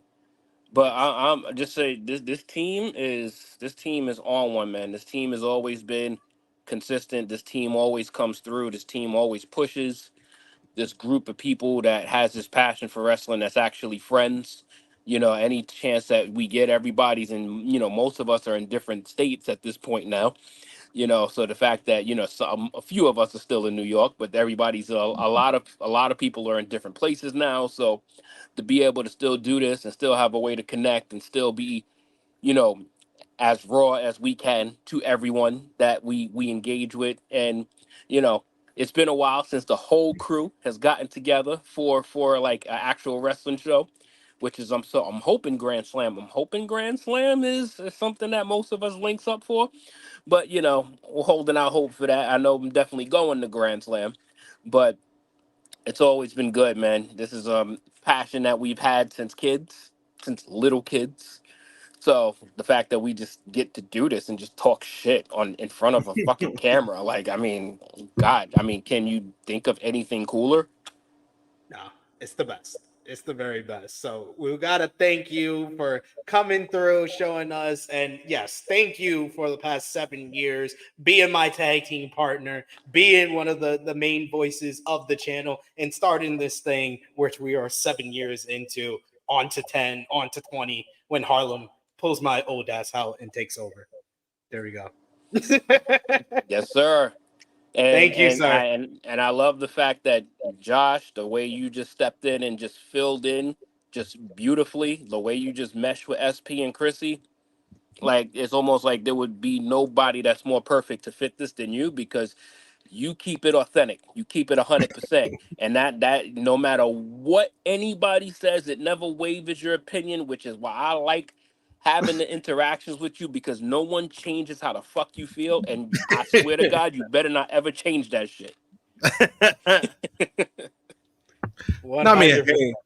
Hey, man, I'm just saying, like, you know, like I said earlier, you know, like a lot of the stuff that I say it's just, again, right? Everything that we say is usually like just our opinions, and, you know, like we just say how we feel about things. So I always feel like if we're in a position where somebody's dictating how you should feel or changing your mind on things, then probably this is probably not a thing that you should be doing, right? Like, as in, like, you know, podcasting or talking in general, like that. So, like, that's why, like, you know, like this past week I gave some pointers, because, you know, like what we try to do on this channel is that we always try to be as transparent as possible. So, like, when we're reading off a report of like, hey, this person's going here, this is how this happened, whatever the case may be, we want to be as truthful as possible. You know, like, we always have opinions on things, but I think the moment that we start having like bad faith takes or bad faith opinions, I think that's where it becomes an issue with, in general. Like, I think that's always been the biggest issue when it comes to like wrestling fans, and like how people give their takes, because something could be truthful. If it's truthful in facts, you can't disagree with that. You know what I mean? Like, there's no disagreement with that. You can have an opinion on something, but the moment that you try to discredit facts or anything like that, that's where it becomes a problem. So with us, we've always been truthful on things. Like, if a show of WWE is good, we're going to say it's good. But then we also going to like say, hey, we didn't like this, but we love this, we love that. And I think that when it comes to everything, like, that's why I always said, like, I was like, yo, I think we stack up with some of the best. I think we're even better than some of the platforms that have like 100K, 200K. Josh, we gonna get there. We gonna get there. Of course. Yeah. Of course. We gonna get there. This shit is a marathon. This shit ain't no sprint. No, I'm saying, like, we're better. Like, honestly, I think we're better than Busted Open. And when that time comes, we're gonna prove that to be true. Yep. I was like, look at it. I was like, yo, what just happened? Yo, but love you guys. It's been real. I will see y'all in a couple weeks. I'm gonna take my ass back to work before somebody starts looking for me. All right. All right. Later, y'all. All right. Take care. Give me a second, because yeah, Mike. I can hear you, she Mike. broke she made my mic, my headphones, because she knocked my microphone off. Second. Okay. I can hear you. Can you hear me now? Yeah, you're good. All right. Yeah, all I saw was, like, I turned my head, I was like, what the fuck just happened? I just saw the door. She slammed the door on my whole set here, knocked it off, knocked my mic off, broke my mic, where I had to just connect it, and kids. That was a nice way to sign off with Top Guy JJ. But yes, let's continue on. Yes, I'm all right. I'm all right, guys. All right. But yes, let's continue on with the Converse AEW news. AEW star Ricky Starks has not appeared on television since earlier in March, leading to many questioning his AEW status and whereabouts. During Thursday's AEW All in London 2024 media conference call, AEW president and CEO Tony Khan revealed that Starks is still currently under contract with the promotion. When Sports Illustrated's own, Sports Illustrated's own Rick Ucchino, shout out to him for the big job that he got this week with Sports Illustrated. He asked Khan about the subject of Starks during the media call. Tony Khan said that on Starks, Ricky's been a great star in AEW. He's been a champion here and has had great matches here. And I think very highly of Ricky. He's somebody that has been here for several years and he's under contract in AEW. He's a well-regarded wrestler here in AEW.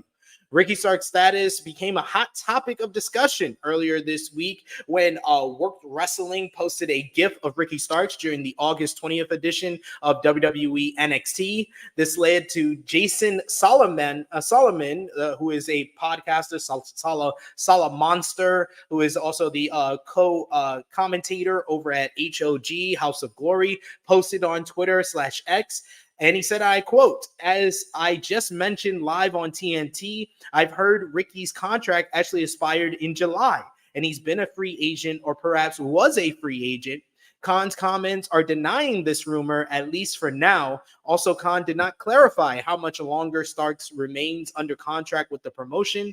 It's still unknown when Ricky Starks will be appearing on AEW programming again or why he's been off TV for so long. It was rumored earlier in May that Starks did not agree with a babyface turn and to have former tag team partner Big Bill turn on him earlier this year, and thus he's been off of TV since then." What did you think about all the Ricky Starks conversation and controversy from this past week, Josh? I think when it comes down to it, if you're not sure about something, you probably shouldn't be fucking tweeting it out. Like, like this person, I don't know where he got his information from or whatever the case may be. But I'm like, bro, if you, this is like something that this is kind of like major. If the man has been a free agent this long, that wouldn't you think this would have been out there? So the fact that you were confident and you posted that probably means you lack self-awareness of what you're posting. Because this is bad. Like, just, like, again, we have friends in the industry, right? And we get told certain things or we hear certain things. But there's no way, if I'm not fucking sure about it, I am not saying nothing. Like, absolutely not. And I think that this person probably will learn a lesson. Hopefully they learn their lesson. Like, probably shouldn't be posting shit like this, but I know people ran with it. And this was kind of weird to see. People ran with the idea and people were like trying to post up like dream matches, all these grifters of like, all of a sudden they're in this love affair with Ricky Starks. But I'm like, you guys ain't never say nothing about him. And now all of a sudden he's like this hot commodity. All right, cool. Like me and you know how great Ricky Starks is. At the end of the day, we don't know the situation. We're not there. I wish I was a fly on the wall and hear things, but we're not. So we don't know what's true, what's not true. I do believe he's still on the contract. If TK is saying it, I believe it, because if he was a free agent, there's no attachment. He could just say, yeah, he's not with the company no more. And he's done that.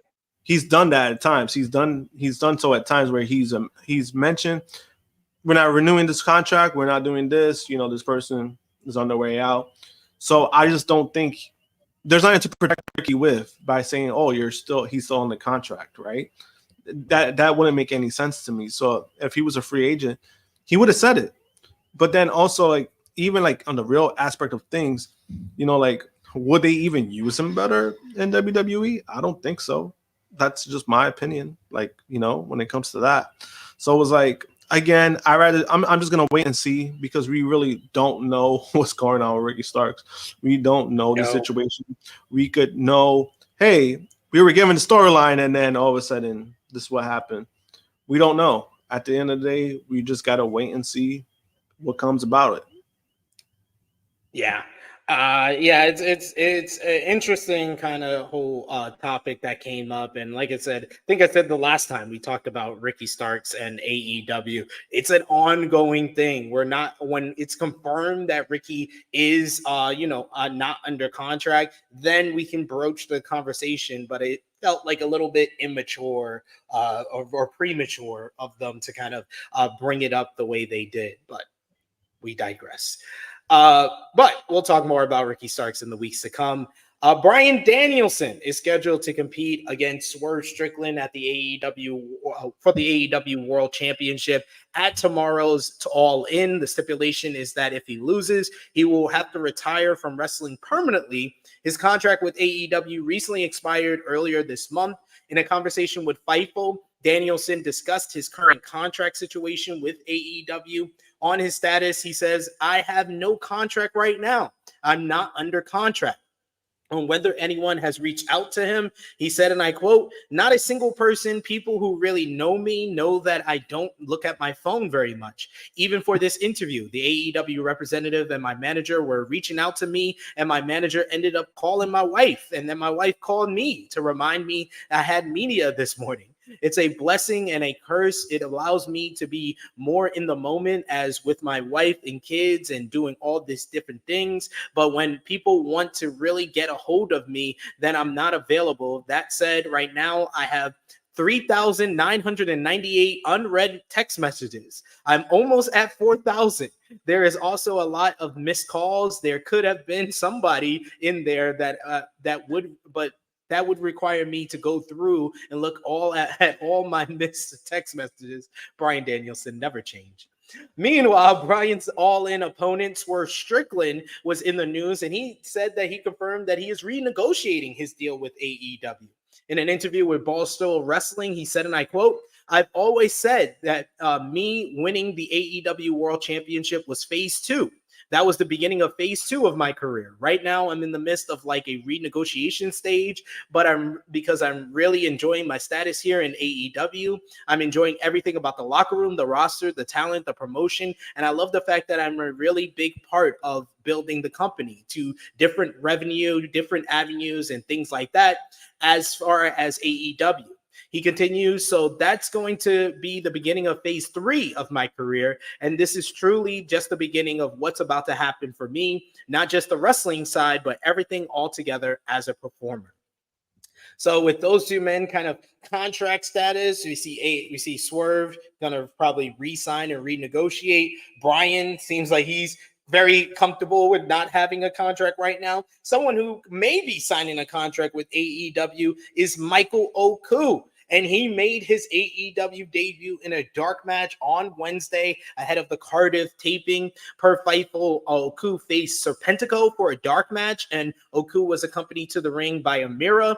Michael Oku says it's cool to see rumors that he signed with AEW, but added that nothing is confirmed as of yet. He had a recent interview with the Grapple podcast, our boy Benno and the folks over there, and he was asked about the rumors. On the rumors, he said, "My honest thought is that it's very cool that those rumors exist and that they can be believed. AEW is a company that I would like to work for, and it's cool that I've had a lot of experience working with a lot of their talent or working close to them, if you include the Jericho crews as well."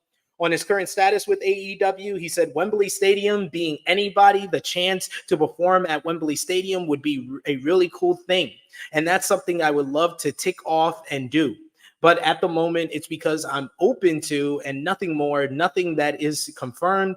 Of course, that would be my answer if I was confirmed, because everyone lies in wrestling," laughs. But I'm putting it out there. That is what I'm saying, so I've said it. What do you say? 0 to 100, Michael Oku being a part of All In, maybe in the Casino Gauntlet. I'm going to put it at like 95%. Same. I'm going to say about 95, 90%. Yeah. Yeah, it's a very, very high chance this is going to happen for sure. We have Mr. Bonda, who says Harlem, future women's world champion right there. We also got Mr. Bonda, who says, "I just want to hear the Revolution is televised with the absolute air guitar again. I would not mind. That would be probably one of the biggest surprises if Ricky Starks is in the Casino Gauntlet." And it shuts kind of a little bit shut down some of the rumors.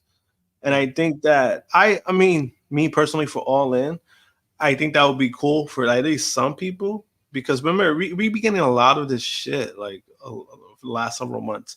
We got Motor City Machine Guns. Hey, the feeling is that they're going to WWE, and then we haven't heard nothing from them since. The Lucha Bros. Oh, they're going to WWE, and then you have Penta. No, no. What did he say? His what was it like? His president is AEW. Yeah, that shit. He's like, my president's AEW. And it's like nobody believe you, fam. It's like, you know, and then we have the Ricky Starks thing that's been going like back and forth because him being close, very close with Cody Rhodes, and then CM Punk likes him too. Fuck that guy. And then you have so I think for All In that would be kind of cool to have like at least some of those rumors shut down, but doesn't necessarily need to happen, but it'll be kind of nice to see that. And then Oku, I mean, he's been linked to AEW for a while too.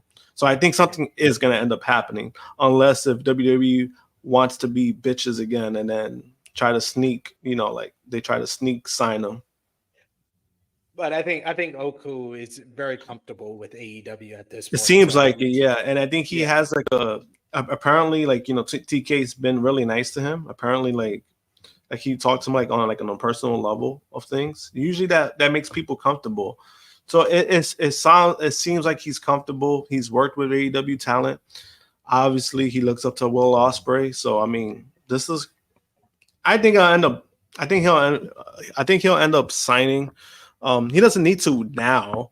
I think him making appearances will be cool. But he doesn't necessarily need to sign now. I think he's doing nice stuff with Red Pro. I got to see some of his matches because I wasn't too familiar with him until the MJF stuff. So I wanted to like really like research and watch some of his matches. The kid is really good. I think there's some promise there. I think there's something there. So wherever he goes, I mean, I think he's gonna be good wherever he goes. Like if they use his wrestling, he'll be fine. Yeah, what's the Will Ospreay match from earlier this year? I think that was like 50 minutes. And the MJF that was the first match. Yeah, that was the first match I watched. I was like, oh shit, and then I watched. I was like, god damn, it was a lot. That was the best independent wrestling matchup I've seen all year. It's like top 5 for me of the year. Oku and Ospreay. I believe, yeah. But final AEW news, a new report has details on Saraya's current contract signing with AEW. Fightful Select reports that the former AEW Women's World Champions deal with the company runs through at least September. According to the report, there were option years on the deal, but the exact nature of those option years is uncertain, as sources have said each side holds the option. According to the report, Saraya and AEW have been in talks about extending the deal for a year, either with a new contract or the option being exercised. It is also noted that while Saraya does not officially have a match announced for All In, she is planned for the show. What do you think? Do you think 0 to 100 Saraya re-signs with AEW?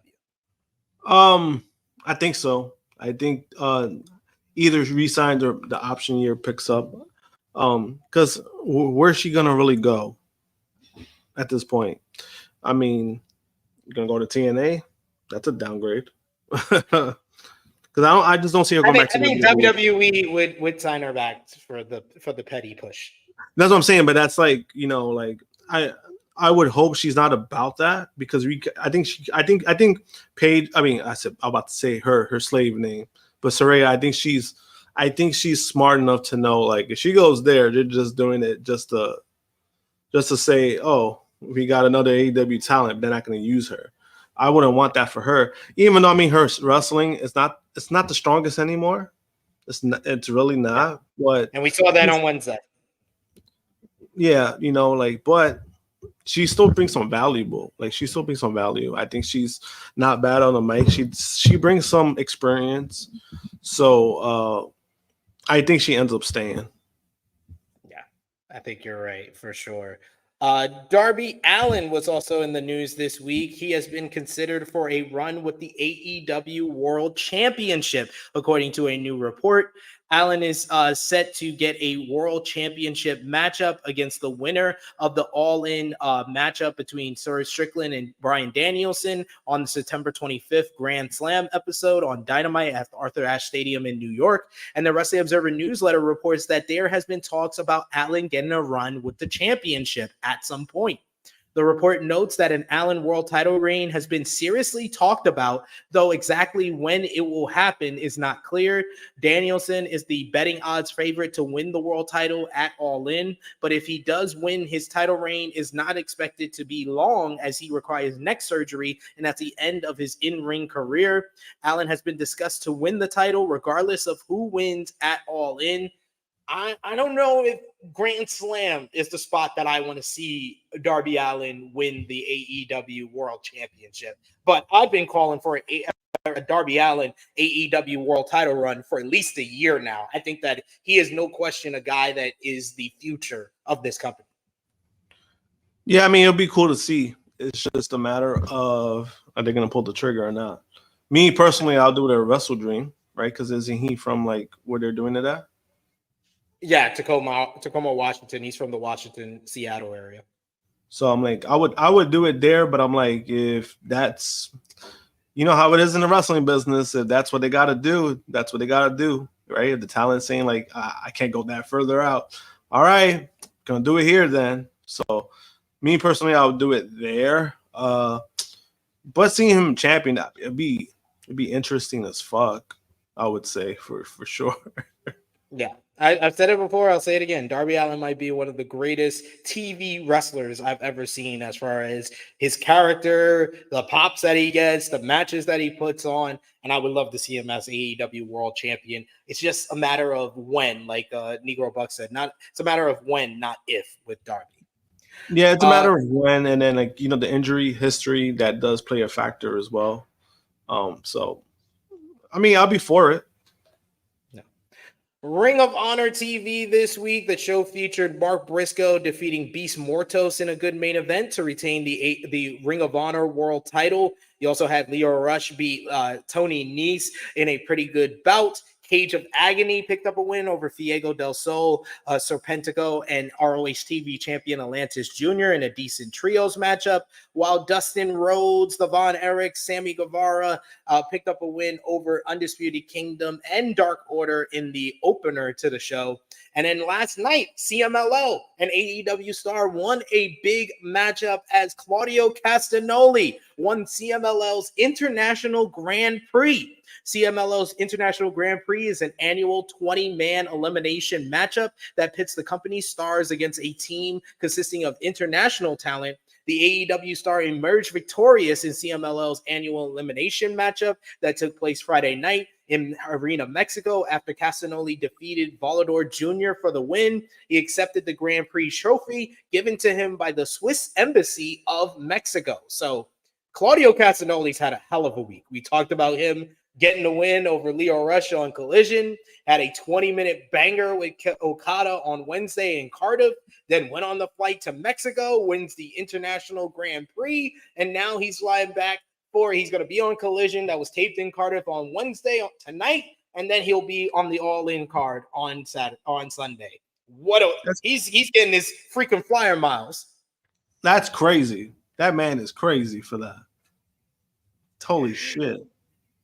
I think because I know a lot of people were saying like, why was Okada and Claudio not putting all in? That was part of the reason, because he had to see CMLL booking, and that's the reason him winning. That's the reason why he had to be there.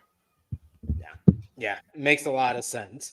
So I guys, I've tried hitting up our supposed to be special guest Walker Stewart a few times already. I don't know what happened. Hopefully everything's all right with him. I was trying to save our New Japan discussion for him to be here, but unfortunately he hasn't answered the call. I thought maybe he was on West Coast time, and I think in Denver it would be 11 a.m. here at that time now, but he hasn't answered me back. So we got to talk about New Japan Pro Wrestling G1 Climax 34 final. That happened last Sunday. The show featured Zack Sabre Jr. defeating Yota Tsuji in a fantastic main event to win the G1 Climax 34 tournament finals and become the first ever British wrestler, second Gaijin overall since Kenny Omega in 2016 to win the premier tournament, and an absolutely standout matchup, a great performance by both Zack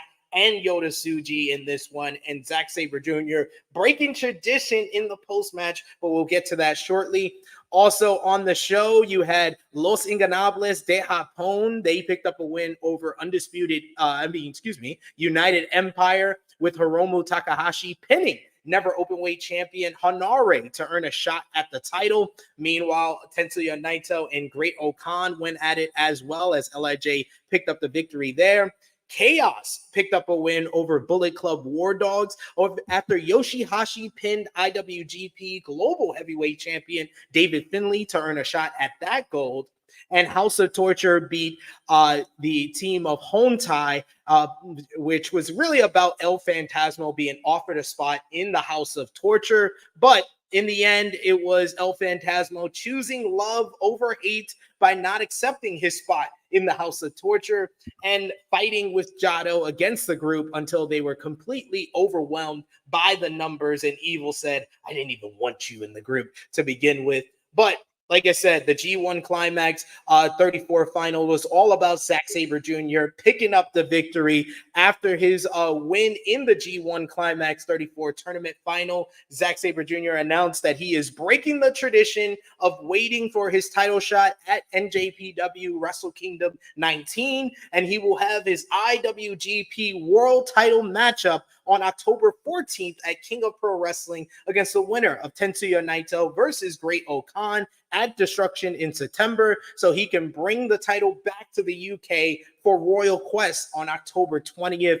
It was such a great matchup, one of the best New Japan Pro Wrestling matchups of the year. But our third host was one of the people that picked Zack Sabre Jr. to get the win. And even though she was supposed to be on a sabbatical, I called her in on her day off and said, you got to show up for the 7-year anniversary. Miss Officiant of Josh's wedding coming up, as we announced at the start of the show. It's the one and only princess of all the Tru Heels. Miss Missy Love is here for our 7-year anniversary. How are you doing? Hold on, Josh. You told everybody? Okay, well, hello, everyone. Yes, I will. Yeah, I made the announcement. Oh, listen. I mean, okay, great. Hey, friends, how you doing? How's it going, everybody? Happy anniversary to us. Birthday. Excuse me. Birthday, birthday, same difference. Same shit, same difference. What's going on? Hey, y'all. How are you doing? Yep, I predicted Zack Sabre Jr. win. She did. That was me. She is her. Yep. How's everybody? SC, you're about to be at Wembley tomorrow, bro. Bruv. Bruv. Gotta brush up on my British slang, I guess. Yep, slang. Hey peeps, hey everybody in the chat. What's going on? I had to stop in. Well, boss text early and was like, I need you for like a few minutes. I was like, I'll try my best. Sure. Hey, we appreciate you. We've had Chris E make a run in. Baby Seth was on camera today. Top guy JJ showed up from work. So nice. I'm glad you could show up as well and show some love on our 7-year anniversary. Great to see you. You're looking all fabulous as always. So thanks, great guys. to see you.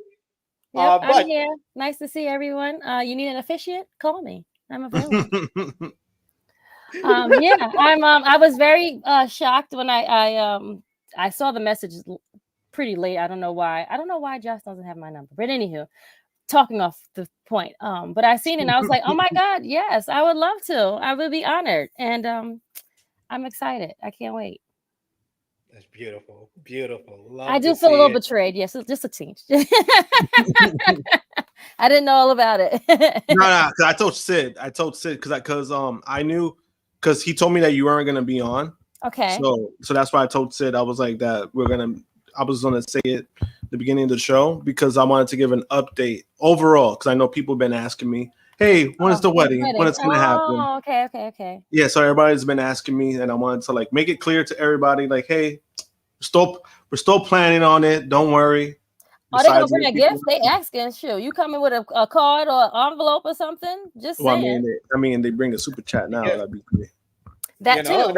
He said super chats go to the wedding fund now. He paid off his bills. Exactly. We got Bar Driver Finisher in the chat. It says my favorite Krssi moment is all the time she can't think of her top 5 matches of the week. Oh damn! Damn, Pile Driver Dag, why you be calling niggas out like that? I thought we was here, friend. Like here, like Martin. Dang. All right, whatever. I still be getting my top 5 together though, so don't do that. It'd be late and it'd be all disoriented, but it'll be there. So cool. Well, we've been asking everybody, what is your favorite moment, favorite discussion, favorite episode of 7 years of the Tru Heel Heat Flagship podcast, which you've been a part of the Flagship podcast for the past 5 years, going strong. So Yeah, wow. let us know, Krssi. Favorite, I think one of my favorite moments is one of our, and I think it was one of like our last anniversary. We were all together, and we had so much like love in the room, and everyone just came to like your job when we shouldn't have been at your job, but we were there anyway. And we were there, and it just like showed like how many people are like really ride with us and like down with us and still ride with us. Like some of those people are still with us now. So that is one of my favorite moments to being together. I think another moment of ours is mine at your job again, where we went into this other room and we had all the instruments and we were pissing you off, me and JJ. It was so funny. We had made it like our own Firefly Funhouse, and it was just like so stupid, but we were just like being big clowns. That was a good episode. The yoga room. Yes, that yoga room. At the assemblage. Oh yes. Man, that was a good one. Ridiculous. Yeah, you're just like, come on, guys, like let's just but a lot has happened in 5 years. Oh man, who would have thought me running into you guys at Legends and arguing with Sid on my like very first, like we didn't even talk to each other. I just started arguing with him about Ronda Rousey, and look where we are now, friend. Like one of my best buds, my brothers for life. Yeah, he has 2 children now. Like it's crazy how things are like evolving with everyone. People are getting married. Seth is already married now, baby Seth. Josh is getting married. I'm sure Chris G is going to be following suit right behind. So yeah, we're just all evolving and just still have this big family of wrestling that we love that brings us all together. So I'm honored to be a part of this family. And it's not even just a group, it's just a family actually. And we are always there for each other when we need them. When we see each other, it's like so excited to see each other because we always see each other online. So when we see each other in person, just be exciting. Like big kids. So yes, I am blessed to be a part of this family. Absolutely. You are one of the best parts of the family for sure. Frantic World says favorite Krssi moment is the Ronda and Tessa Blanchard rant. Oh, the first ever Tessa Blanchard. No, actually, it's not even on this channel. Is when we had you and JJ on Wrestling Daily, and you did that Tessa Blanchard rant. And you just made Alex McCarthy like the biggest fan of yours with the Tessa Blanchard. Some of my best work. Yeah. I just being myself and just being honest and telling it like it is and calling people out for their shit, and because nobody else would. So yeah. Proud moment of mine. And Alex loved me ever since. Give him a big hug for me tomorrow when you see him. Tell him Krssi sends love. I will. And Statty, yeah. Oh yeah, I haven't reached out to him yet. But yeah, he's got like, I'm a little afraid. So yeah.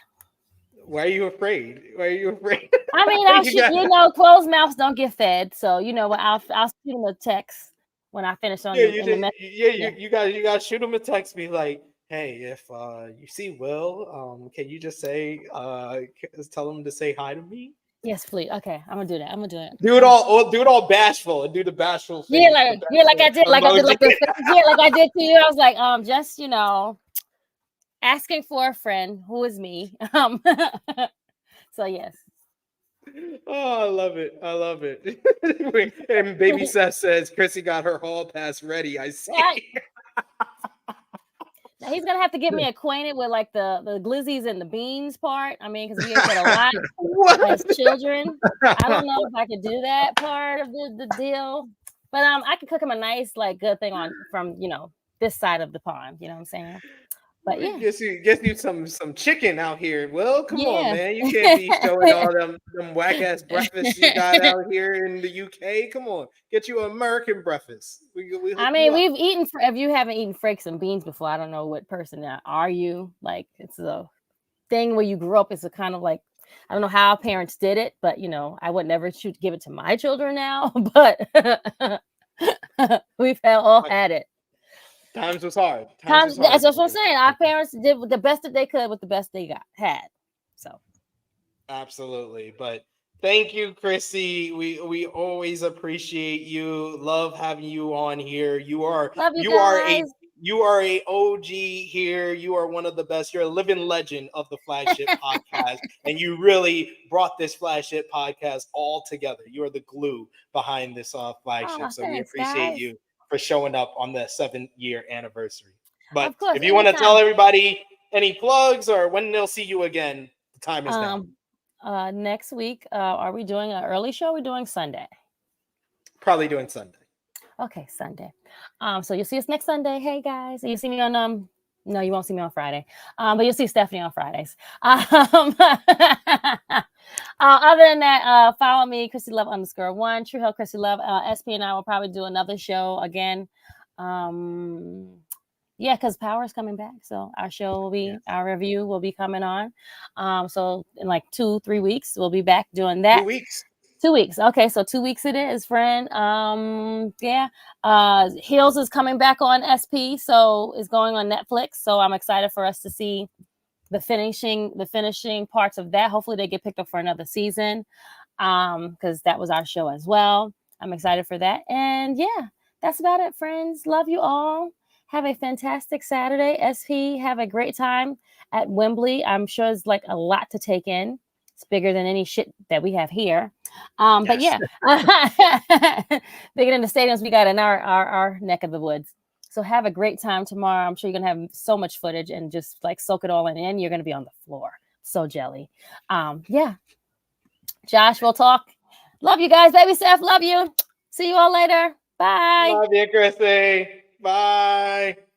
But yes, we were talking about Zack Sabre Jr. winning the G1 Climax 34 final. Josh, any comments on Zack getting the job done in the G1, becoming the first British wrestler to win the G1, and then breaking tradition by taking his title shot early? It's deserving. Long time coming for Zack Sabre Jr. Like you said, he's been one of the freaking guys who stood around, right? It's one of the last guys who stood around, you know. He was one of the guys that people expected to leave first, and he was like, no, he loves Japan. Because, you know, there was a period of time where WWE almost snagged him, and because he didn't want to sign their contract, they had him lose in the final four in their Cruiserweight Classic. But you know, like I said, he's very, very deserving of it. I'm also surprised. I really thought they were going to go into Wrestle Kingdom, have a nice build up to the, you know, for the match, because that's the tradition. But he has this, you know, there's a reason why they're doing it, because I really think they want him to be the champion when they go into the UK show. So don't see nothing really wrong with it, as long as Zack wins. That's all that's gonna matter. Yeah, that Zack needs to win for sure and be the champion going into Wrestle Kingdom. And now the whole landscape is wide open. We talked about it more in depth on our G1 final review with Sanal and J News. There's like multiple people, whether it be Yota Tsuji, Shoto Aminu, Yuya Uemura, Shingo Takagi, who could be positioned to go against Zack if he is the IWGP World Heavyweight Champion. But it very much felt like a culmination of a career, and you could tell the emotion out of Zack when he finally got the victory there, and the love and adoration that he has in Japan. It was such a beautiful moment, and such one of the best moments of the year. One of the moments I know I'm going to remember from 2024 was Zack Sabre Jr. winning the G1. Same. Like I said, I mean, and this was a good G1. The matches that I got to see, because for me, it's I still got to get over that hurdle for me to fully commit to watch all the G1 matches. I still haven't gotten there yet, because there's sometimes it could be rough. Because I remember when I tried to do that, there was a night I was like, oh, this is pretty bad. I was like, I don't know, I could do this again. But the matches I got to see, they were really. I was lucky that I was like, all right, let me hear which matches are good, and I watch from there. And all the matches I got to see, I enjoyed. I felt like the direction they went was the right direction, taking out the old guys. No offense to them, I don't want to call them old, but that's just what it is, right? They took out Tanahashi, took out Ishii, and I felt like that was the right move. They kind of really needed that, and I think it benefited a lot of guys. I think going forward, you kind of get an idea of like, all right, this person could probably be their next big star. This person could get a push, whatever the case may be. So I think it did some good things, and hopefully they capitalize on that. I 100% agree with you for sure, but we're finally off from Japan, out of the Converse, and going over to WWE. And sorry, guys, we're going to run through this pretty fast here with WWE this week because I'll be honest with you, I was kind of bored by a lot of WWE this week. But yeah, WWE SmackDown last night, which had a hot crowd though in Washington DC that really carried the episode last night. The show featured Cody Rhodes as a special guest on the Grayson Waller effect to kick off the show, where Waller and Austin Theory presented some examples of Kevin Owens and betraying his tag team partners and friends. This led to Owens coming out to set up a tag team main event. Rhodes and KO defeated A-Town Down Under in a fine main event matchup. Post-match, though, was the most interesting part of all of this, as Owens looked on the verge of turning on Cody after charging at him with the undisputed WWE Championship in hand before handing it over to Rhodes to close the show ahead of Bash in Berlin. The Bloodline had probably the most interesting and intriguing segment of the night, as Solo Sikoa proclaimed that Roman Reigns is done after last week's beatdown at the hands of the Bloodline, and he made Jacob Fatu hand over the WWE Tag Team Championship to Tonga Loa, saying that he can't be a champion if Fatu is going to be his personal enforcer. This led to Tonga Loa and Tama Tonga defeating the Street Profits, thanks to Fatu getting involved to retain the WWE Tag Team Championships.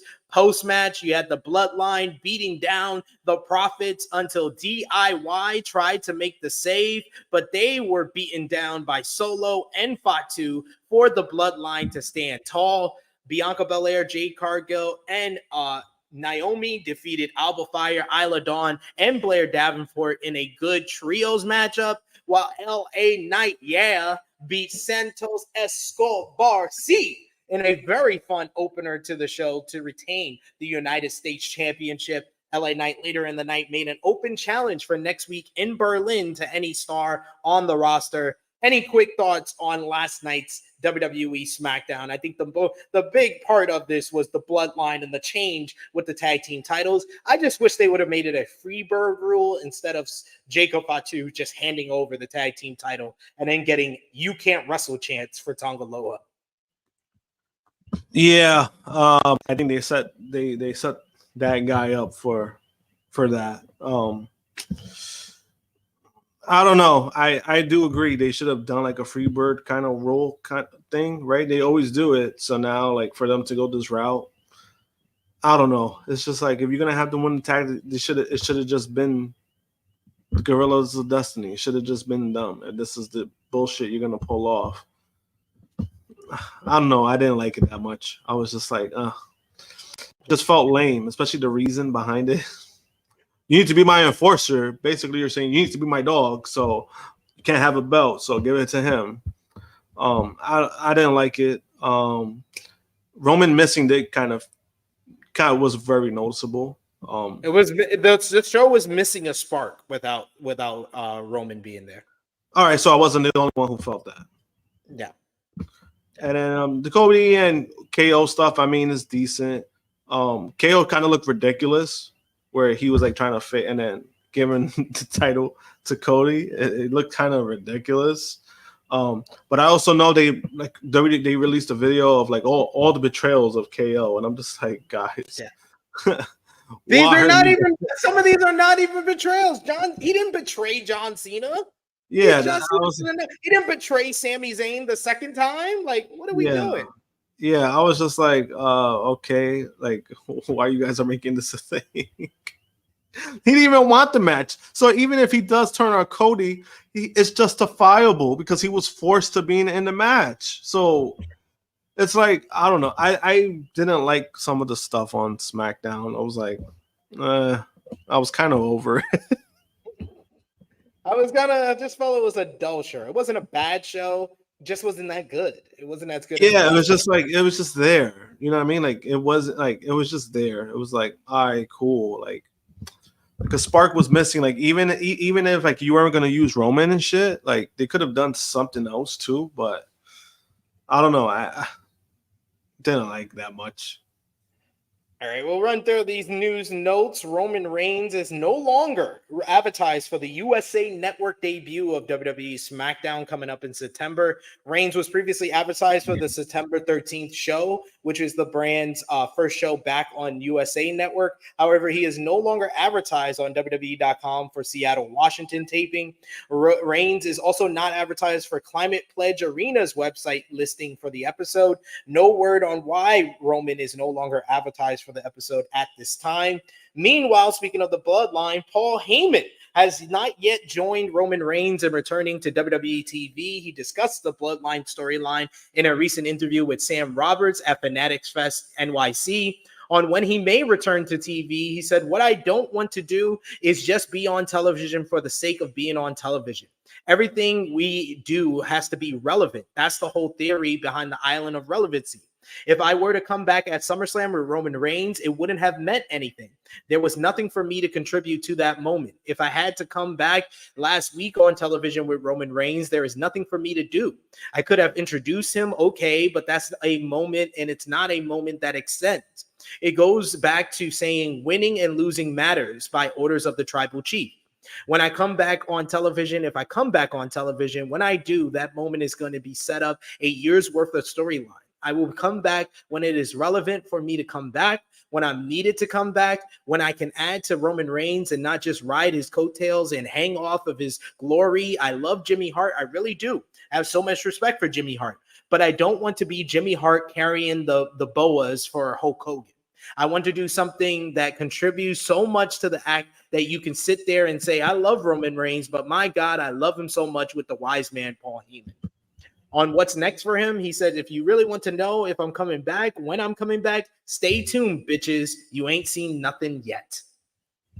During a recent appearance on the Bo and Them show, former WWE champion Bobby Lashley discussed what's next for him since exiting WWE earlier this month. On what his next move and other projects he's working on, he said, my nonprofit, working with kids. I love doing that, working with kids. I want to give back. I do a lot of real estate. I've been linking with some real estate professionals in Texas to bring some of my properties here and doing work here. Wrestling, I still want to wrestle. I love wrestling. The fans are writing me every day. When are you coming back? When are you going? Where are you going? We want you to be there for you. I love the fans. Bobby Lashley's WWE contract reportedly expired earlier this month, making him a free agent. How much you're going to put percentage-wise, 0 to 100, on Bobby Lashley showing up at All In, as you predicted earlier, Josh? I'm going to say a good 60%. That's fair. That's fair. Put your betting odds. Put your bets down. WWE has announced a women's tag team title match for Bash in Berlin next weekend. Nick Aldis announced in a video posted on Twitter/X before SmackDown that the unholy union of Isla Dawn and Alba Fire will defend their titles against Jade Cargill and Bianca Belair next Saturday, August 31st. Isla Dawn and Alba Fire won the titles from Cargill and Belair in a three-way matchup at WWE Clash at the Castle, in a three-way featuring Zoe Stark and Shayna Baszler, and retained the titles against the former champions by DQ on the SmackDown before SummerSlam earlier this month, thanks to help from Blair Davenport. How much you're going to put 0 to 100 on Belair and Cargill winning back to tag team titles based on the silence of Alba Fire and Isla Dawn's entrances? I'm going to say 100%. I'm saying 105%. Also fair. Also fair. WWE Raw this week, they did 1.641 million viewers against the DNC, the Democratic National Convention. The show featured Randy Orton defeating Ludwig Kaiser in a good main event. Post-match, Orton got into a brawl with Gunther to close the show ahead of Bash in Berlin. CM Punk revealed that he will face Drew McIntyre in a strap match at WWE Bash in Berlin. Drew interrupted his promo to show off the bracelet and giving the fans a teaser of the PLE before Punk offered the strap for the bracelet, but McIntyre turned him down to further gain the anger and ire of CM Punk. Sheamus beat Pete Dunne in a very good opener to the show, very hard-hitting match there. Braun Breaker revealed that there will be a tournament to determine his next challenger for the Intercontinental Championship, with Jey Uso becoming the first participant in that tournament. Bronson Reed defeated The Miz in a no disqualification matchup. Post-match, Reed went to go for multiple tsunamis until Braun Strowman made his return to step up to Bronson Reed. They will face next week on Monday Night Raw, this coming Monday.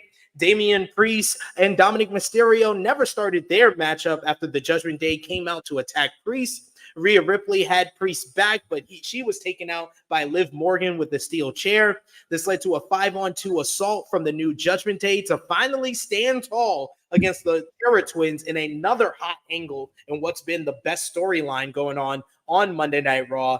Any quick thoughts on Monday Night Raw this week? This was another episode from WWE that just felt down in comparison to the last 2 weeks, especially 2 weeks ago, which was one of the best episodes of Monday Night Raw. And last week was a good episode. This one, I felt it was kind of dull and missing a spark.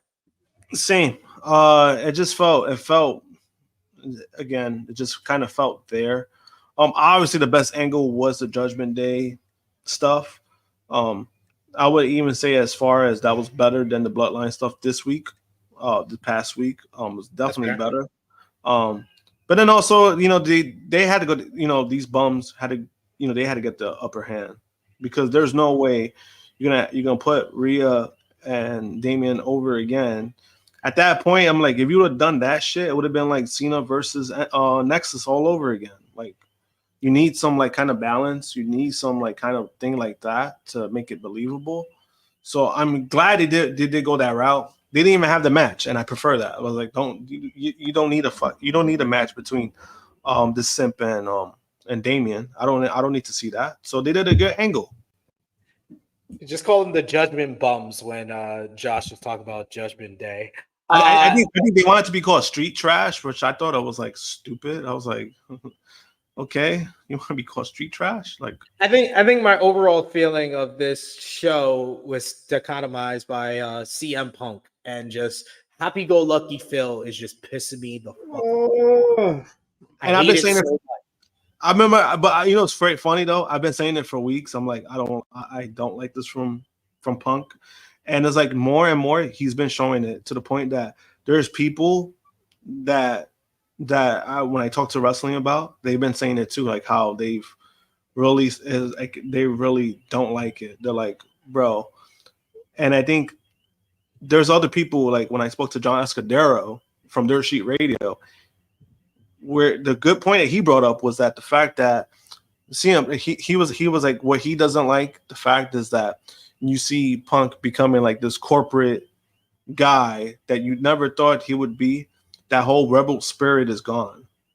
Yeah. And I think that's what it is too. It's like we're getting this version of Punk, which I don't mind. It feels like he's lost his fire. Like, you would think that he would be fired up, and like he did like a 10-minute promo on Monday, and like 75% of the promo was about, oh, I'm so happy that the fans are here. I'm so happy that I've been on a roll and WWE's on a roll, and I had this fan who survived cancer, and that's great. And they gave me all the bracelets, but I've got to get the original bracelet back. And then eventually he got to the strap match point of it, but it took way too long. Like, by the time he got to announcing the strap match, I totally tuned him out. And then it pissed me off on the replay to hear that it's a touch all four corners red light, green light version of the strap match.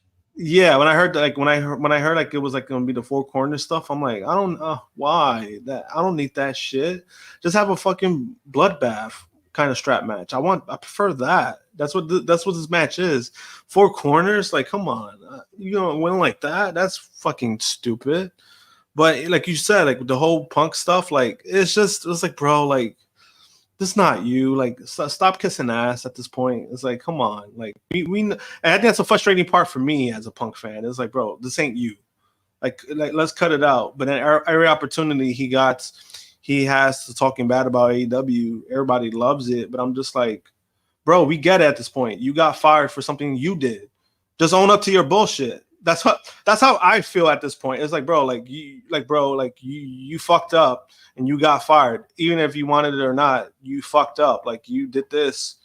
Just get over it at this point. Like, move on. We got our producer in the chat who he's a big CM Punk fan, as he said earlier today, Baby Seth. He says that promo was indeed ass cheeks. This is your kiss your babies, Phil. LOL. I called it. This is the best wording for it. It's pander Punk rules. It's pandering. It's pandering Punk that I just can't deal with. He's been doing it for a while, and it's like, it's kind of like just like exhausting, because even like when he tries to like have people like chant his name, it's like, bro, like stop, stop doing this, because it's like it doesn't even come off good. That's the worst part about it. Like, it doesn't even come off like decent. You know, like there's people who can have strong deliveries, like they can have bad promos, but the delivery is still strong. Is what they're saying is trash. But with him, is like, bro, like this is cringe. Like, cut it out, please. Wild asking, is Zilla Fatu coming to WWE? Would it even matter or hope? I think Zilla Fatu is still early in his career, Wild. So it wouldn't I think help. it wouldn't help right now. He needs like some more seasoning on the independent scene, which he's doing really well. He started winning some titles. I know he won a title for HOG recently, so he still needs to get there. And he also, Wild says, CM Punk acts like he's a babyface old veteran, just old and nice to the fans. But we all know that's bullshit. He hates people. He hates people. Like, he hates people, and that's what a lot of us Punk fans liked about him. Like, like, bro, we know you hate people. You're a fucking rebel. That's what we liked about you. And I was like, bro, like, what is this garbage that you're going about? Like, yeah, you're back in WWE, and they're doing like, oh yeah, you know, change happened. You know, if this change happened, I would have never. Shut the fuck up, bro. Like, stop. Like, you know, it's all. That's what's frustrating with me. Because it's like, bro, like, it just comes off fake. And it's just like, come on, like, we know the real you. That shit happened at SummerSlam. That shit happened at SummerSlam is the real you. I love you guys. I love you guys. Yeah, that one. That's the one. That's the one right there. Yep. I love you guys. It's just like, bro, it's like, and that's why it comes off cringy, because it's like, bro, like, stop. Like, what we saw at SummerSlam, that's the Phil I know. You made it about yourself and you lost the match. That's the Phil I know. That's the Phil I want. We got even Baby Seth. Once again, he's a huge CM Punk fan. He even said he's been 50-50 every time since returning. It's true. To WWE. It's He's true. Fucking awesome. He was awesome, like in the first stages of this Drew McIntyre feud. Even on the way to SummerSlam, he was awesome. But lately, it's been fucking terrible. He just needs to be consistent. No, I'm saying, like, it be even so, like, even after the loss, he comes back all happy and shit, and he's like, oh, you know, people are wondering. It's like, that's how I feel at that point. It's like, you got to be fucking kidding me. You just lost. You just fucking lost, and you lost because of something very fucking stupid, and you're coming out happy? What the fuck? Like, what? I was like, oh my God. Like, what are we doing? All right, running through the news portion for Monday Night Raw. Pat McAfee did his last time on Monday Night Raw for 2024, but he will be back on Raw when the show moves to Netflix at the start of 2025. McAfee announced before Monday's show that this would be his last Raw for a while as he returns to ESPN College Game Day this weekend. Monday night's episode saw McAfee confirm he's gone for a while and will return in January as Raw moves from USA Network to Netflix. A video package aired for McAfee during the show to celebrate his best moments from 2024 so far. JD McDonough and Finn Balor will be appearing for OTT for the 10th anniversary show in October, as we touched on last week. The announcement came during OTT Scrapper Mania 8 on Saturday, August 10th. Fightful Select's Corey Brennan reports that none of the talent competing at the show were aware of the announcement. They were just as surprised as the fans to see the vignette that played during the show. As it stands right now, it remains unclear if McDonough and Balor will be wrestling or making an appearance. A source in the promotion speculated that it would be just for the live fans in attendance, and that was what happened when JD worked a match for the promotion back in March of 2022. Things may be different under the new WWE regime, though. In some of the biggest news of the week, my producer wanted me to scrap this, but this is big news. Ronda Rousey issued an apology this week for sharing a conspiracy video about the Sandy Hook Elementary School shootings 11 years ago. The shooting claimed the lives of 20 children in December of 2012. A month later, Rousey shared a video that falsely claimed it was a hoax. The catalyst for the apology appears to be Rousey's doomed AMA on Reddit when she tried to do a Ask Me Anything and everybody wanted to ask about Sandy Hook. She did not answer a single one. And in a post on Twitter, she made a statement to apologize. She wrote, "I can't say how many times I've redrafted this apology over the last 11 years. How many times I've convinced myself it wasn't the right time or that I'd be causing even more damage by giving it. But 11 years ago, I made the single most regrettable decision of my life. I watched a Sandy Hook conspiracy video and reposted it on Twitter. I didn't even believe it, but was so horrified at the truth that I was grasping for any alternative friction to cling to instead. I quickly realized my mistake and took it down, but the damage was done. By some miracle, it seemingly slipped under the media's radar. I was never asked about it, so I never spoke of it again, afraid that calling attention to it would have the opposite of the intended effect. It could increase the views of those conspiracy videos and selfishly inform even more people was ignorant and self-absorbed and tone deaf enough to share one in the first place. I drafted 1,000 of these apologies to include in my last memoir, but my publisher begged me to take it out, saying it would overshadow everything else and do more harm than good. So I convinced myself that apologizing would just reopen the wound for no other reason than me selfishly trying to make myself feel better, that I would hurt those suffering even more and possibly lead more people down the black hole of conspiracy bullshit by it being brought up again, just so I could try to shake the label of being a Sandy Hook chauffeur. But honestly, I deserve to be hated, labeled, detested, resented, and worse for it. I deserve to lose out on every opportunity. I should have been canceled, or I would have deserved it. I still do." She finished off this statement, said, "Regardless of how many bridges you've burned over it, stop digging yourself a deeper hole. Don't get wrapped up in the sunk cost fallacy. No matter how long you've gone down the wrong road, you should still turn it back." I honestly think that this was a very well written, very well kind of proposed apology, but it's not on me to accept it. It's not on me to say that it's good or bad. It's on the people that were victims of that. But what do you think about Ronda Rousey extending this apology coming off of that AMA on Reddit? The apology did it seemed genuine. And I would hope it is. I know there's people who are saying that it's a little too late. At the end of the day, the only people that should speak on that or dictate that are the ones who are actually affected, meaning the parents of the victims. People are going to have their opinions on it because it's a horrific incident. Something that's, it's hard to talk about just because of what's involved and what's it about. So for people to come out and say that, that it was fake, it was a hoax, I thought that was just very shitty to begin with. Because, Alex Jones did that. The man is basically, he got sued for it, rightfully so. And he lost all those lawsuits. That's good for him. Because he benefited from that. He banked on it.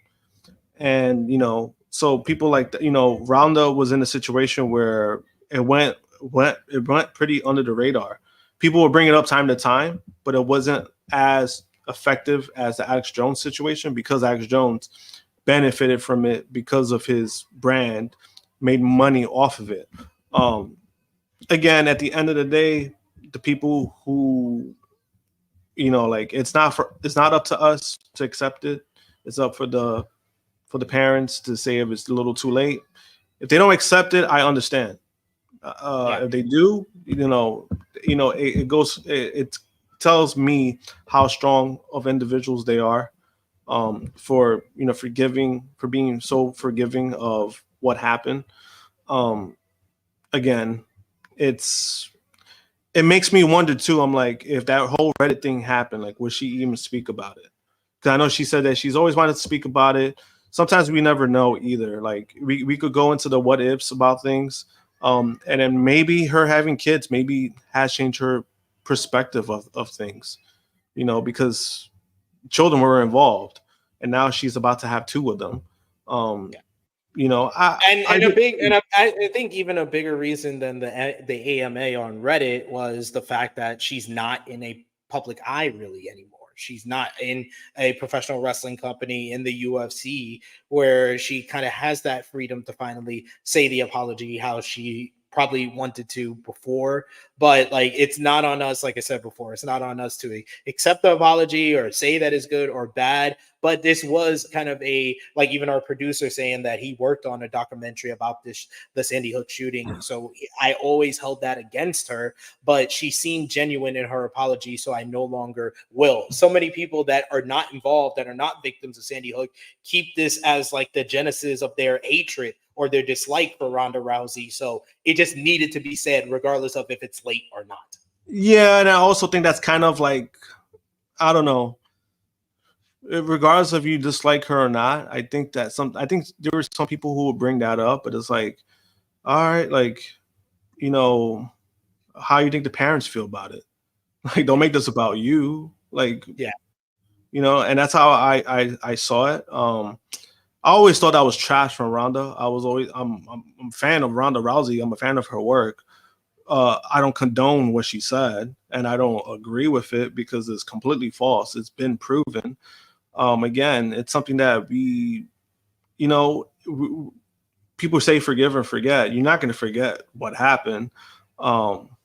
It happened, and unfortunately, this is something that's going to be talked about for probably forever. So hopefully this brings peace to her, and again, like we said before, it's not up to us. It's up to the parents if they want to accept her apology or not.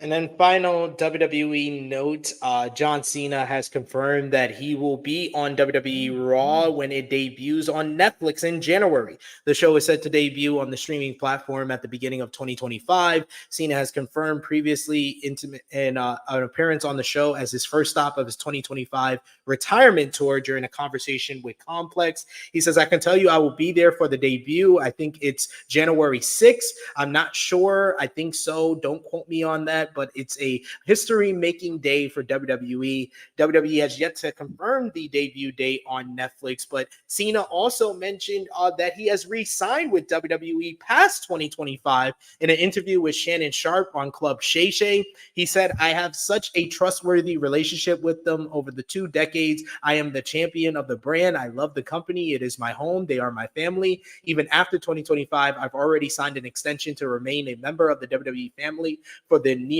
mid, and long-term future. I don't think they will be a beat of my heart where WWE blood doesn't come out of it. So bravo, John Cena. Bravo. Going to keep going with the WWE. And of course, WWE wants to keep that relationship because he also revealed in that Shannon Sharp interview, they make a percentage of the money on any of his Hollywood deals because they own his name, his real name. I was like, I love Shannon asking that question because it should be asked after The Rock got the rights to his name with signing with the TKO board. So I'm hoping in the future, John Cena will become a member of the board and get the rights to his fucking birth name. Like, Jesus. That's crazy. What are you thinking, John? What are you thinking? He's fine with it. If you're fine with it, that's on you. But that sounds I hope he's fine with it. I hope he's fine with it because that's crazy that they own your birth name. So you're telling me if he would have got to AEW, he can't use John Cena as his real name? That's okay. Wow. That's nuts. That is nuts. That is nuts. Yes. Our producer said that's fucking wild. It really is. It really is. WWE NXT this week, they did 639,000 viewers. The show featured Joe Hendry beating Pete Dunne and Wes Lee in a pretty good main event to become the number one contender for the NXT Championship at No Mercy after an assist from Trick Williams post-match. You also had Zachary Wentz. He came after Wes Lee in a show-closing brawl after the Rascals breakup a couple of weeks back. Axiom and Nathan Frazier picked up a win over Chase Hughes, Riley Osborne, and Duke Hudson in a good opener to set them up for the tag team title rematch at No Mercy. Jada Parker picked up the win to become the number one contender for the NXT Women's Championship, defeating Sol Ruka, Ren Sinclair, Brenly Reese, Adriana Rizzo, and Kendall Gray to face Roxanne Perez on September 1st, where I think we're going to be doing a combo preview for No Mercy and Bash in Berlin next week, because there's a lot of shows next week between NJPW Capital Collision and TNA Emergence, WWE Bash in Berlin. You got No Mercy. So we might have to combine the two WWE shows for our preview. So stay tuned for that. Hit the subscribe button and the bell to stay notified for that one. And then the final WWE note, Fightful reports that NXT officials have been very happy with the performances of Tavion Heights during his run in the N1 Victory 2024 tournament for Pro Wrestling Noah. He's gotten over big with that Japanese crowd. The Japanese crowd love him. He's really been showing his athleticism, his amateur wrestling background. So good looking for him. The unproblematic Olympian, as our good friend Seth Niangi is calling him on social media, unlike Gable Stevenson. But that is the end of WWE talk this week. Stardom 5-star Grand Prix very quickly. Week 2, you saw day 5 featured Xena getting no victory over AEW's Ahnah J in a very good match, the best match for Ahnah J so far of the tournament. Starlight Kid defeated Koguma in a rock-solid affair. You also had Sari Aoi beat Miyu Amasake in a fine main event. Day 6 featured Hazuki defeating Yuna Mizumori in a great matchup. That crowd was lighting up in Osaka. Mei Sura beat Saya Ida in a good bout. Natsupoi picked up a win against Konama in a solid bout as well. Momo Watanabe defeated Tam Nakano in a very good contest. Tam Nakano's losing streak has been ridiculous in this tournament. Zumi picked up a win over Mayu Iwatani in another great main event from Mayu, who's really been the MVP of the tournament so far. But Azumi picking up a win of the IWGP Women's Champion sets her up for a title match down the line. And then finally, day 7 had Koguma pulling off an upset over Shuri. Suzu Suzuki defeated Thekla in a pretty fun matchup. And Sari Aoi beat Xena in the main event. And then finally, TNA Impact this week. The show featured the Hardys defeating the Systems, JDC, and Moose. You also had post-match. Moose attacked Matt and Jeff until Mike Santana came down to go after Moose. Brian Myers and Eddie Edwards attacked Santana and the Hardys to give them the numbers advantage until Joe Hendry came out to make the save, setting up an 8-man tag for Emergence next Friday. Alexander Hammerstone beat Kushida and Frankie Kazarian in a decent 3-way matchup, while Laredo Kid defeated Jay Fidel and Bhupinder Guja for both Hammerstone and Laredo to qualify for the Ultimate X match for the X Division Championship at Emergence. PCO, Rhino, and Zaire Brookside defeated Madman Fulton, Khan, and Steph DeLander in a mixed trios matchup made by Matt Cardona. And then finally, Jonathan Gresham beat Charlie Dempsey in a very good technical wrestling clinic between those two on the show. Go out of your way to see that one. That was a lot of fun on this one, but a lot of great action from this week, which brings us to match of the week and our best and worst of the week. First up, best and worst, Josh. We'll start with that. I'm going to go best of the week, Zack Sabre Jr. for winning the G1 Climax 34 tournament. And worst of the week, CM Punk for still being happy. Best of the week, Zack Sabre Jr. Worst of the week, I'm gonna go with two. I'm gonna go with CM Punk. I'm gonna go with Tango Loa. You're given a belt, and everyone chanted, "You can't wrestle." Just kick him while he's down. Kick him while he's up. That's ridiculous. And then matches of the week. I only got five or so this week. I'll go number 5, FTR and Darby Allin versus the Elite from Dynamite. Number 4, FTR versus the Acclaimed from Collision. That great time limit draw, 30-minute time limit draw. Number 3, I'll go with Pete Dunne versus Sheamus from Monday Night Raw. Number 2, I'll go with Kazuchika Okada versus Claudio Castagnoli from Dynamite. And number 1, it's, of course, Zack Sabre Jr. versus Yota Tsuji from the G1 Climax Finals. Josh. Number 3, I'm going to go with Pete Dunne versus Sheamus. Number 2, I'm going to go with the Dynamite main event, right? That was the trios, right? That was the trios match. Yeah. Yeah, I'm gonna go with that. The main event on that. And then number 1, I'm gonna go with Zack Sabre Jr. and Tsuji from the G1. Yes, great read from Zack Sabre Jr. Best of the week and the match of the week for sure. But we're gonna close off this 7-year anniversary with fast fire final predictions for AEW, all in London tomorrow in Wembley Stadium. If you want a full preview of everything going down, check out me and Joe Holberg. We did a great preview, almost 2 hours talking about this card and the excitement going in to Sunday's show. But the 0 hour is going to see mixed tag team action. Willow Nightingale and Tomohiro Ishii versus Chris Statlander and Stokely Hathaway. The winning team chooses the stipulation for Willow versus Stat at All Out. Josh, who you got? I'm going to lean with Willow and Ishii. I'm going to stick with Willow and Ishii as well because Stokely cannot get a pin over Ishii. It seems like Ishii's going to chop the shit out of him and beat him 1, 2, 3.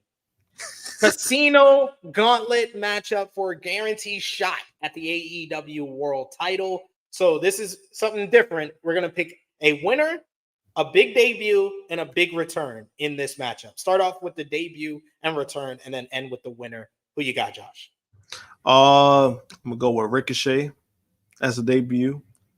The person that wins, that's a tough one because I don't know who's actually in the match. Well, the confirmed participants are Orange Cassidy, Hangman Adam Page, Kyle O'Reilly, Roderick Strong, and Mark Briscoe. I'm going to lean with Hangman. I will go with the debut, Donovan Dijak, return, Jon Moxley, and the winner, Ricochet.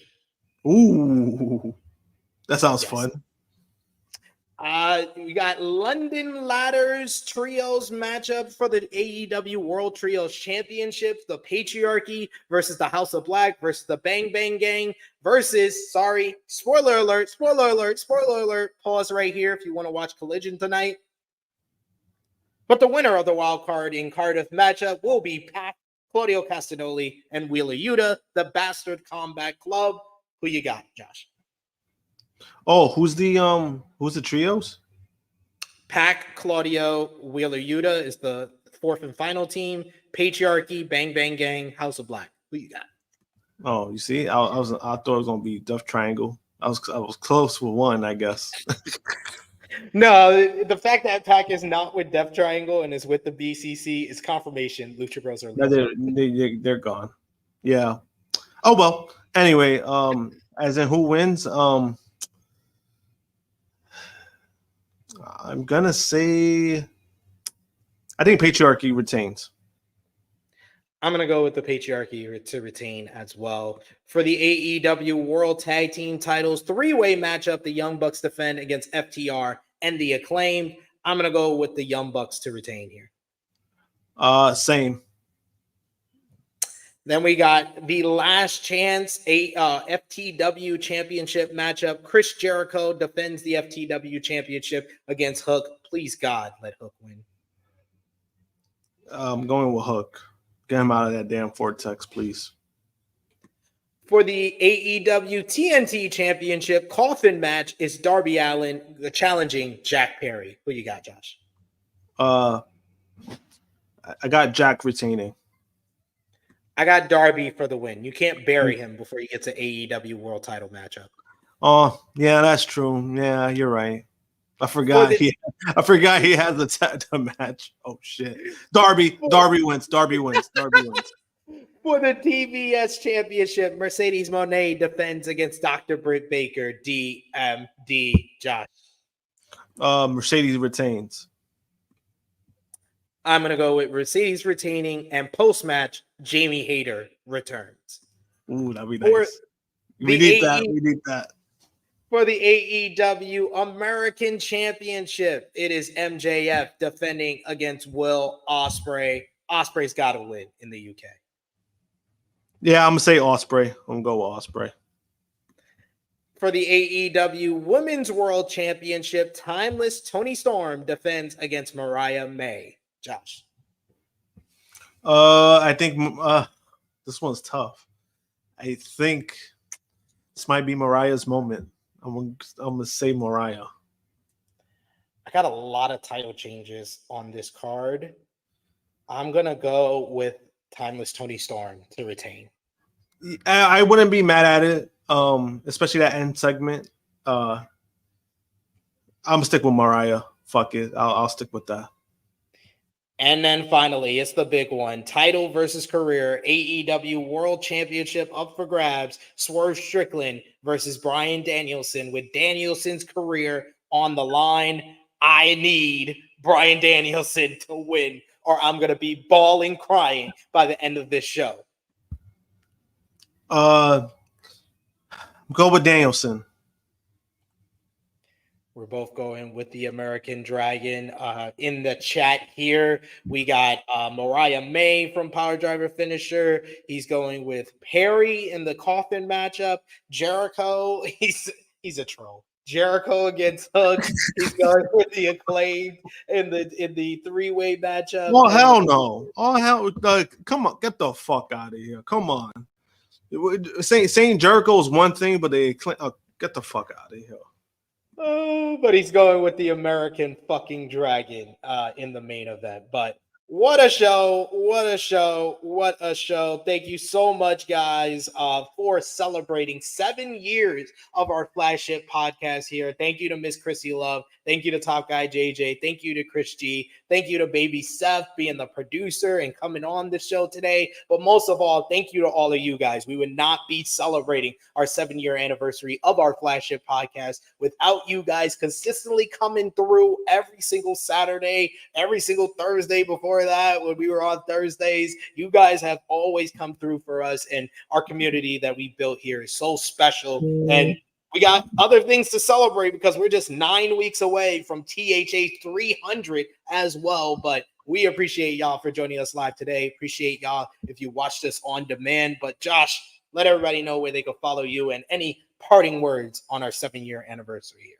The floor is yours. You can find me at JMPunk321, Twitter and Instagram. I'll be back next weekend for THH 292. In regards to everything, I want to say thank you for all the support, especially when it comes to me and Wendy.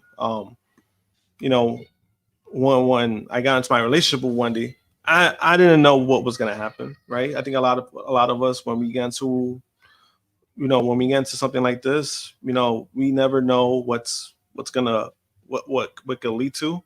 But like I said, I proposed to her in 2021, and it's something that I'm still sure of to this day.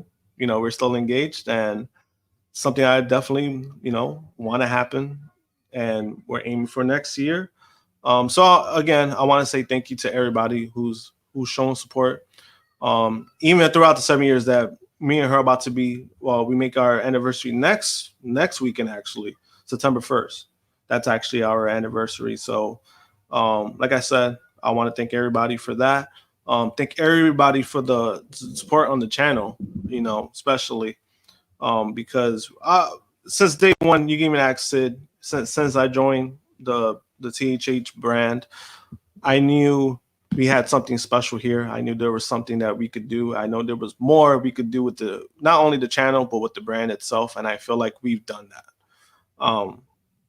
And we're just gonna get better, right? We're getting better. And we're just looking up from here, regardless of all the partnerships that we have, all the splits we had with certain people. And we've been in a good spot. We've been on the road the last 4 years, I want to say 4 or 5 years with this channel. And the good, better things are still to come. So I look forward to it. Always want to thank, everybody. I want to thank SP3, especially for always giving me this opportunity to be on. Not only just the channel itself, but the opportunities that I've been given throughout the wrestling community, the wrestling industry, when it comes to meeting new people, meeting people who are good at their jobs, mostly within the wrestling industry, because I think that's still important to this, right? You always want people, again, we try to be as transparent as we can be. And if we keep a good faith like that within the community, I mean, good things could happen. We're not going to always get that, but good things could happen within the wrestling industry.